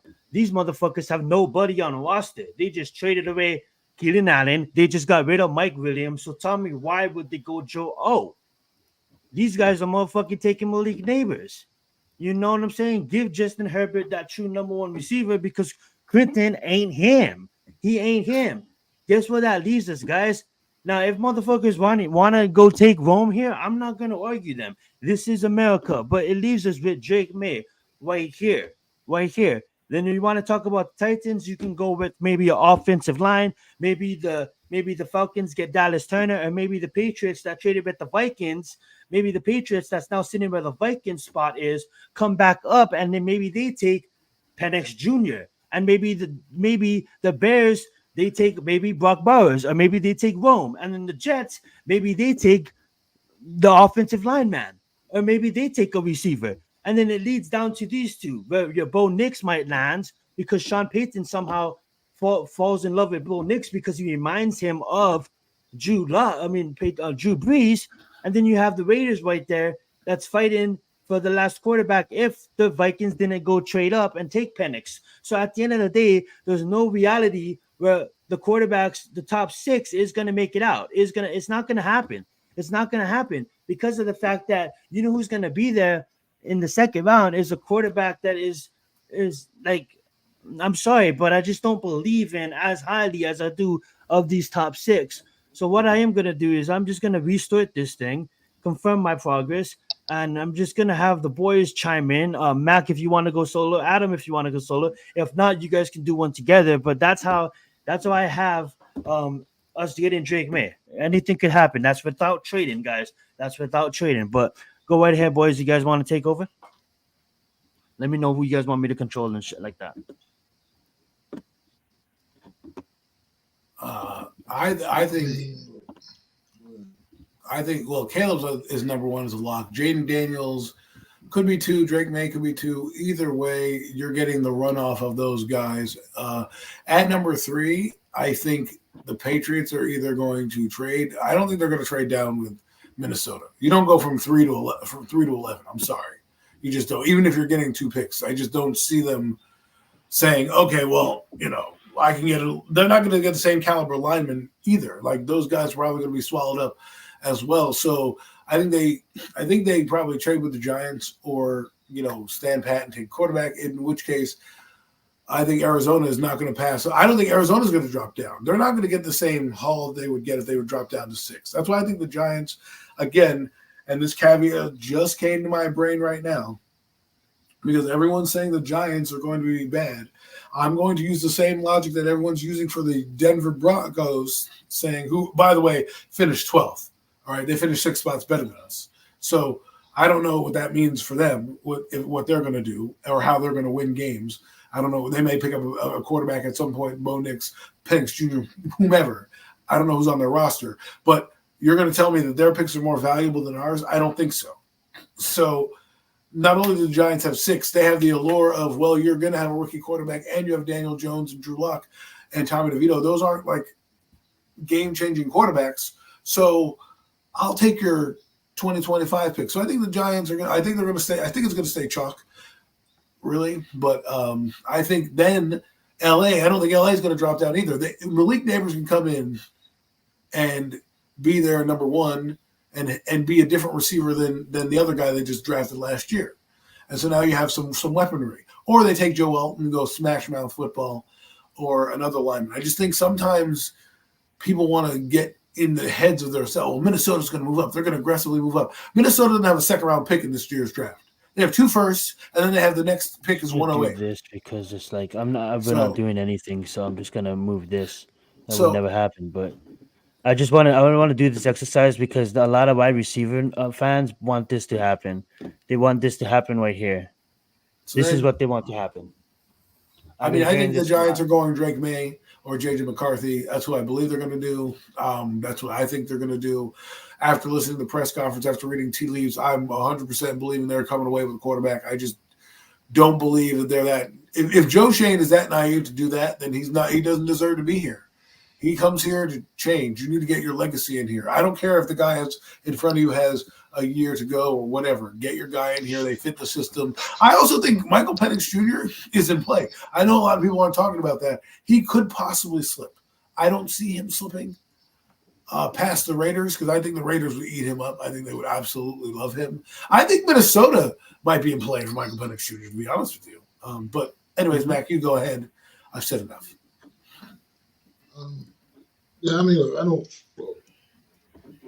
don't. We just come across this thing, figure this thing out, man. Obviously, I feel like I'm taking Caleb Williams and Jaden Daniels off the board. I mean, I think those are the 2 out of the 6 that Giants don't yes, really I do. Any chance in hell at getting. So I feel like you take them off the board. They almost don't even count at this point. I think the Giants have absolutely no chance at landing either one of those. I think that's foregone conclusion. That's 1 and 2 in the draft, this upcoming draft, is those 2 young men. as far as the Patriots, man, Patriots are such a wild card, man. That they kind of hold the key to this whole thing right now. I think the Patriots do because clearly I feel like the Cardinals and the Chargers are going to definitely address that receiver position big time. I mean, Chargers keeping Justin Herbert there. Obviously, they've done a house cleaning, but they got rid of both their number one and number two receiver in the same offseason. I mean, which kind of teams do that? But they still have their franchise quarterback there, so they're going to immediately want to get some weapons back in there for him. So that's a foregone conclusion. They're coming away with one of those top receivers, the Chargers, and that I feel like the Giants, that should leave the Giants' choice between Drake May or JJ McCarthy at number 6. And you can't be scared. You can't be listening to what people are talking about. You just got to go out there and you got to make it happen. You got to get it because the quarterback position has been absolutely atrocious, man. And yeah, right there, if that happens, I mean, I'm good with that right there because a change has to come, man. It has to. You can't shy away from this. Everybody always talks about how important the QB position is. Well, then why are we acting as if it's unimportant? As a fan base, we're acting as if it doesn't matter. Oh, we just get another receiver and have it happen while we still got these bum ass quarterbacks that can't get the ball to them. Come on, man. If we had a quarterback here, what good is it going to be? All about neighbors. Yeah, absolutely. But what difference does it make if you have Malik Neighbors if you got a QB that's going to be scared to throw the ball down the field to him? If we're the LA Chargers, I'd take Neighbors. I'd be like, yo, let's take Roman Dunze or Neighbors. If we're the LA Chargers, right? Because we already know we have our guy. There's no doubt about it. We know that he might be here next year, right? And the reason why I say that, I'll defend my point. If Joe Shane decides not to take a quarterback in the first 2 days of the draft, and you roll with Tommy DeVito and Jones and Locke, you deserve to be fired. That's a stupid move to make in this franchise. Why would I want to give you a fourth year to do this? To now pick the quarterback? Because guess what? If they have a bad season, Brian Daboll's ass is probably out of here. Okay?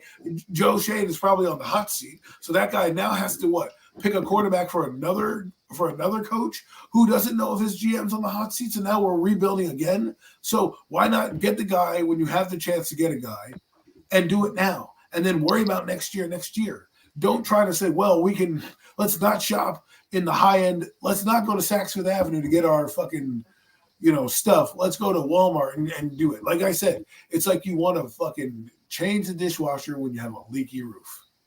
The roof is going to cave in on you, and you're going to be like, why didn't I address this sooner? Or even better, you have a crack in the foundation, and you want to fucking put new windows up. Like what? What are you talking about? Change the foundation. And somebody said it best. You take the quarterback, and everything else will fall into place. It will, and I believe that. And if you believe in Joe Shane being a smart guy and making the right decision. Well, the right decision is what it is. Get your quarterback, make it a rebuild. That's what people are forgetting. This is a rebuild. You rebuild from the base. And the base is we haven't had a quarterback that's been good for 6 years. Why not take your swing on one with Brian Daboll, who you brought here to work with quarterbacks?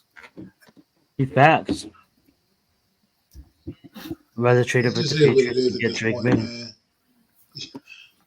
You got to do something there. It needs to be addressed, and this is the class. This is the draft year to address it.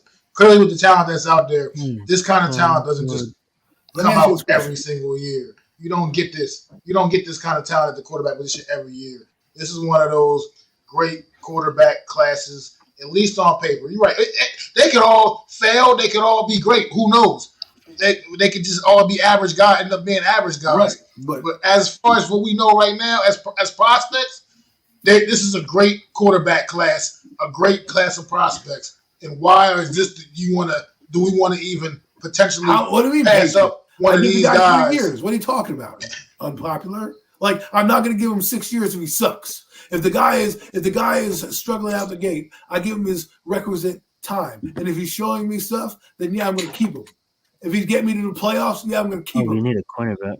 If I'm still waiting after 6 years, questioning him, I don't want to be waiting 6 years. I'm going to give the guy his time, 3 years to develop. After the third year, if I still see the same fucking problems, I'm going to be banging the table for that guy to leave too. If I don't feel that he's the guy. So yes, I will have that same opinion that I have now. So don't try to change this up and act like Daniel Jones hasn't had time. Who are you talking about, the GM or the quarterback? I don't care if he gets.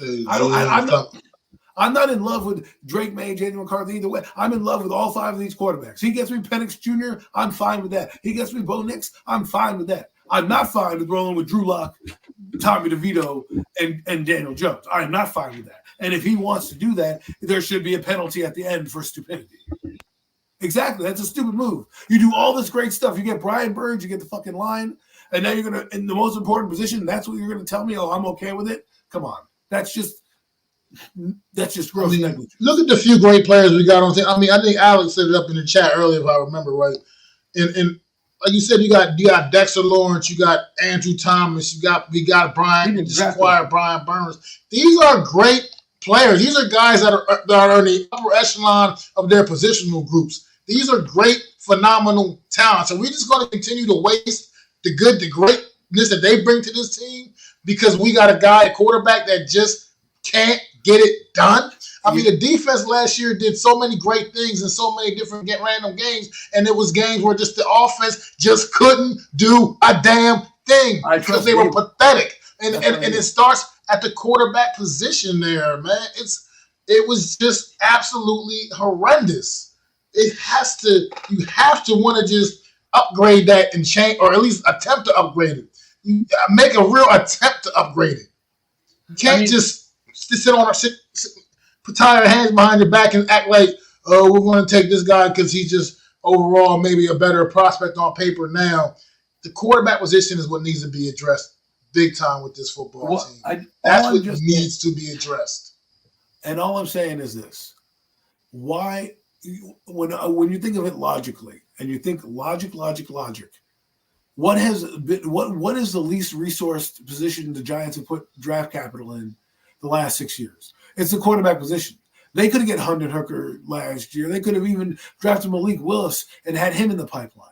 And maybe I'm not as enamored with getting a quarterback this year because I have somebody that's a young guy that I can say, you know what, let him try it out. He's on the team. Let's give it a shot.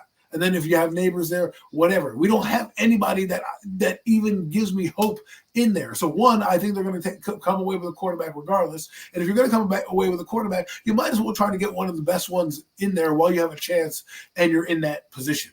Because again, the Giants, somebody just said it up top before, they don't try to tank. So they're not trying to be the first overall pick. And if the Giants aren't in the top 2 or 3 in the draft next year, they're going to have to give up a haul, which everyone talks about, to get a quarterback next year. So you might as well give up that haul now and fill in the blanks next year when the free agency pool goes up and your money goes up. You can actually build your team through free agency a little bit, and then you can get some draft capital because you'll have compensation for, comp picks, and maybe you trade some players if you are having a bad season next year because you're going to rebuild and change the roster. But if you have a quarterback in here, it gives you hope. And all I want is hope. Right now, I like Brian Burns, but I'm like, man, that guy's going to have 15 sacks, and he's going to be on a fucking 6-win team. Yeah, I want to get your thoughts on this real fast before we end the show. This will probably never happen. This will probably never happen. But what if there's some world, Malik Neighbors at 6, probably will never happen that Michael falls, but Michael does fall to the second. I know a lot of Giants fans, that's receiving fans, will love this. If that happens, that's fine. I think they want to address both positions. I think that should clear up your point because if Joe Shane comes out with 0 quarterback, if he takes Spencer Rattler later on, I think Adam's point is 0 quarterbacks. At least I'm talking about 0 of the top 6 or 7. They're like Spencer Rattler has some talent. Does he great? No, but at least you could say you got something in here to be a bridge. Will that guy be on the team next year? I don't know, but I'm just saying. MJ over McCarthy, you'll call him for be fired. That's why you sound crazy. If you want a QB, then cool. I'm not taking anybody though. That's horseshit. Like the thing is, what you don't understand is you're looking at it like any quarterback. I'm looking at Brian. See, this is the way I'm looking at it. I'm looking at what Brian Dable did with 3 quarterbacks. And I know that all the quarterbacks that I talk about are a lot more talented than Daniel Jones, and that's a fact. And a lot, and 4 of these quarterbacks can play in this system. That's a fact. Dayton Daniels, Drake May, and JJ McCarthy are all better than DJ and all can play in this system around Brian Dable. And I think Brian Dable can get the best out of them. That's why I'm excited about it. So don't tell me you guys are haphazard about any fucking receiver. Oh, I don't care if I get Harrison or Dunze and Neighbors. But then when I say quarterback, you're like, oh, the 4th best quarterback. Why? Because somebody ranked that guy the 4th best quarterback? How about if JJ McCarthy's in next year's draft, he ends up being quarterback 1? Someone said that. What if next year he's quarterback 1 next year? I mean, like, because he played way better teams than Sanders did. I think Sanders is a great quarterback, but look at the skill level of competition. And these guys process better. These guys are better players than what we got. I think that's the fallback plan is 2nd or 3rd round.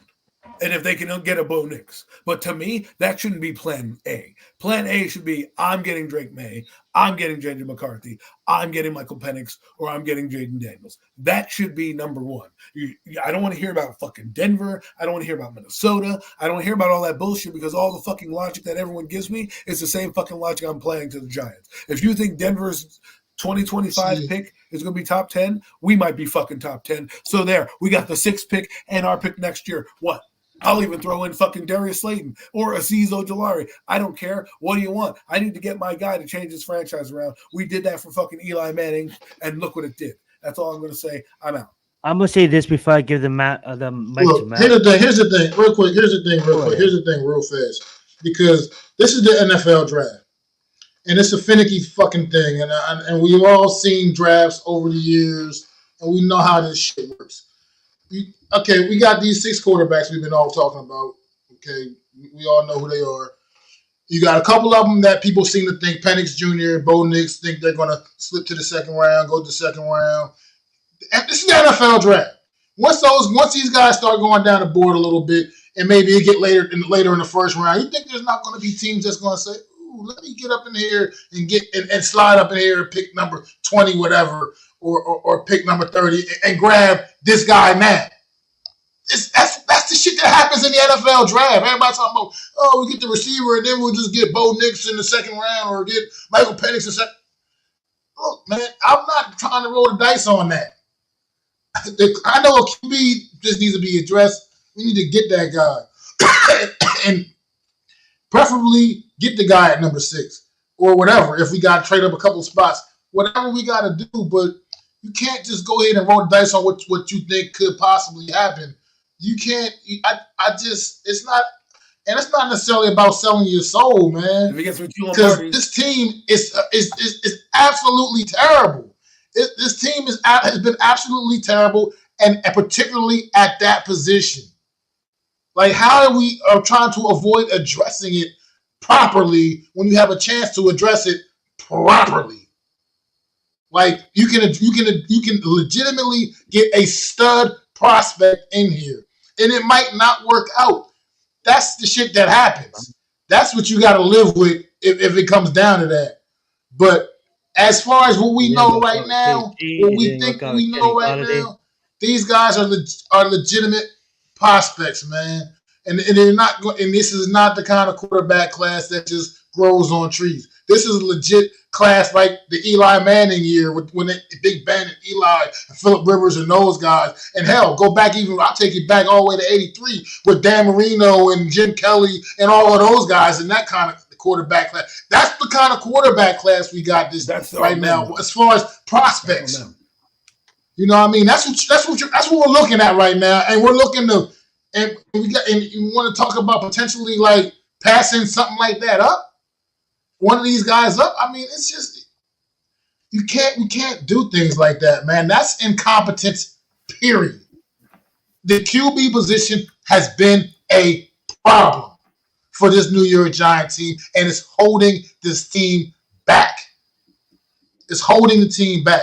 Look, We might not have the greatest receiving core or the greatest of other players on offensively, but we damn sure ain't got a good quarterback. We got some at least all right receivers. We don't have. We have what we have is a bad quarterback room, a terrible quarterback room. And if you get at least a competent guy in there, it can bring a little something more out of the receivers that we do have. And like we've been saying, you're not going to convince me like as if you can't get an absolute stud receiver day 2 or even day 3 in this draft, because that's the talent at receiver that's in this draft. You can get stud guys day 2, day 3. I don't feel the same way about the quarterback position. I just don't.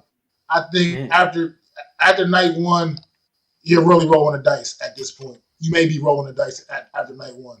So yeah, I say get the guy while you got a chance to. Yeah, absolutely. You got to get the guy while you have a chance. And, obviously, yes, not all 6 are going to hit, but at the end of the day, we took shots on so much other positions.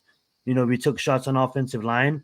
We took shots at receivers. KG didn't work out, Kenny Galladay didn't work out. You know what I'm saying? So it's kind of like Kadarius Toney didn't work out. I don't know why I said Kenny Galladay twice. Both of them didn't work out. You know what I'm saying? So it's like Darren Waller didn't work out. That's a tight end, but he still was brought in to be the number 1 ripping for Daniel Jones. That didn't work out. And then it's also too, it's like before I hear this talk about like Jamar Chase and all these special quarterbacks and all the receivers they have, right? But at the end of the day, like T. Higgins, before Chase was there, T. Higgins didn't save Zach Taylor's job. When Zach Taylor won 3 games as an NFL head coach, when Cincinnati was looking to fire Zach Taylor, you know who saved Zach Taylor's job?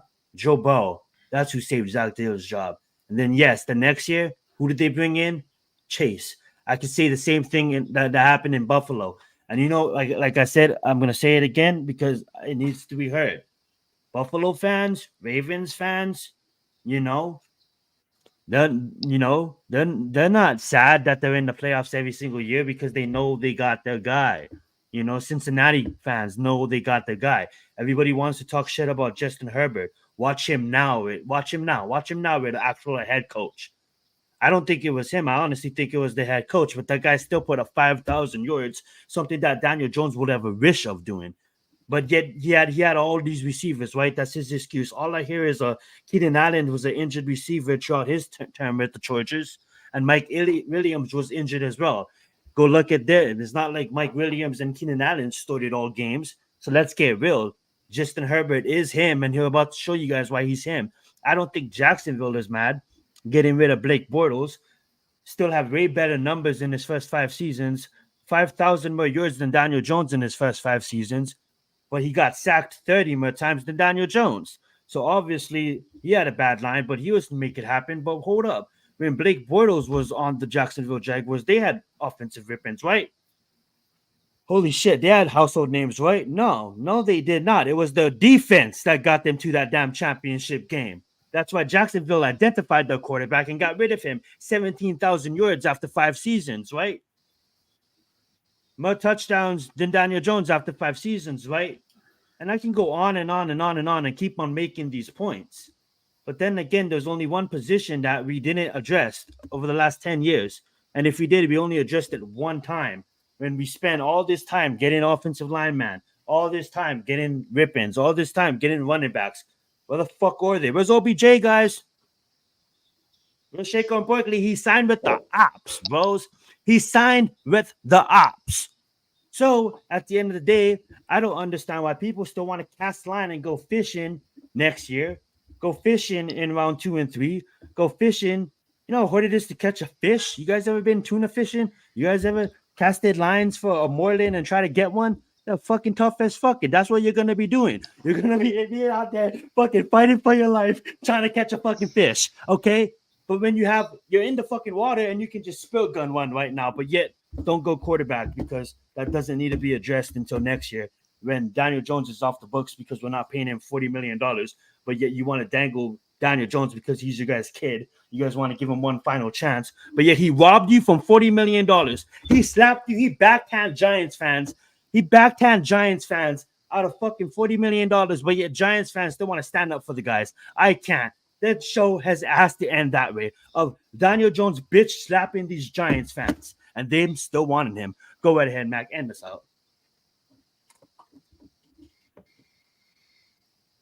Yeah, I want to thank all y'all for tuning in once again to another edition of the Premium Takes Podcast. Myself, Adam Costas, Zion Zenith, man, bringing that heat to you once again on this Friday night. Next Friday, we'll be into the second or third round of the NFL draft.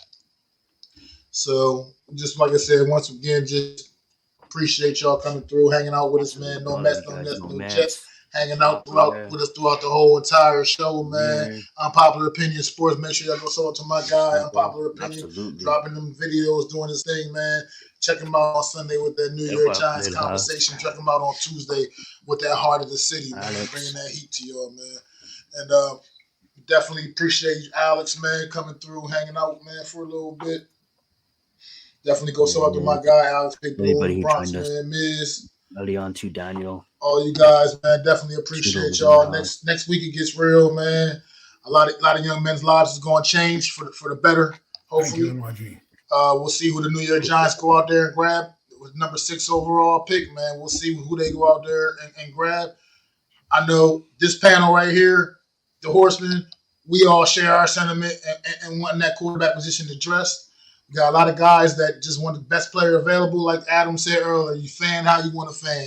I'm not telling you that. I'm not trying to tell you what opinion you should have by no means. I'm just expressing mine, and I feel like that QB position needs to be addressed. Man, throw them 4s up for our guy, NYG, Jeffy T, man. Still always here with us in spirit, man. Throw them 4s up, man. And we'll see y'all next week for another edition of the Premium Takes Podcast. This is me, Mac the Giants fan. That's Zion Zenith, and that's Adam Costas, man.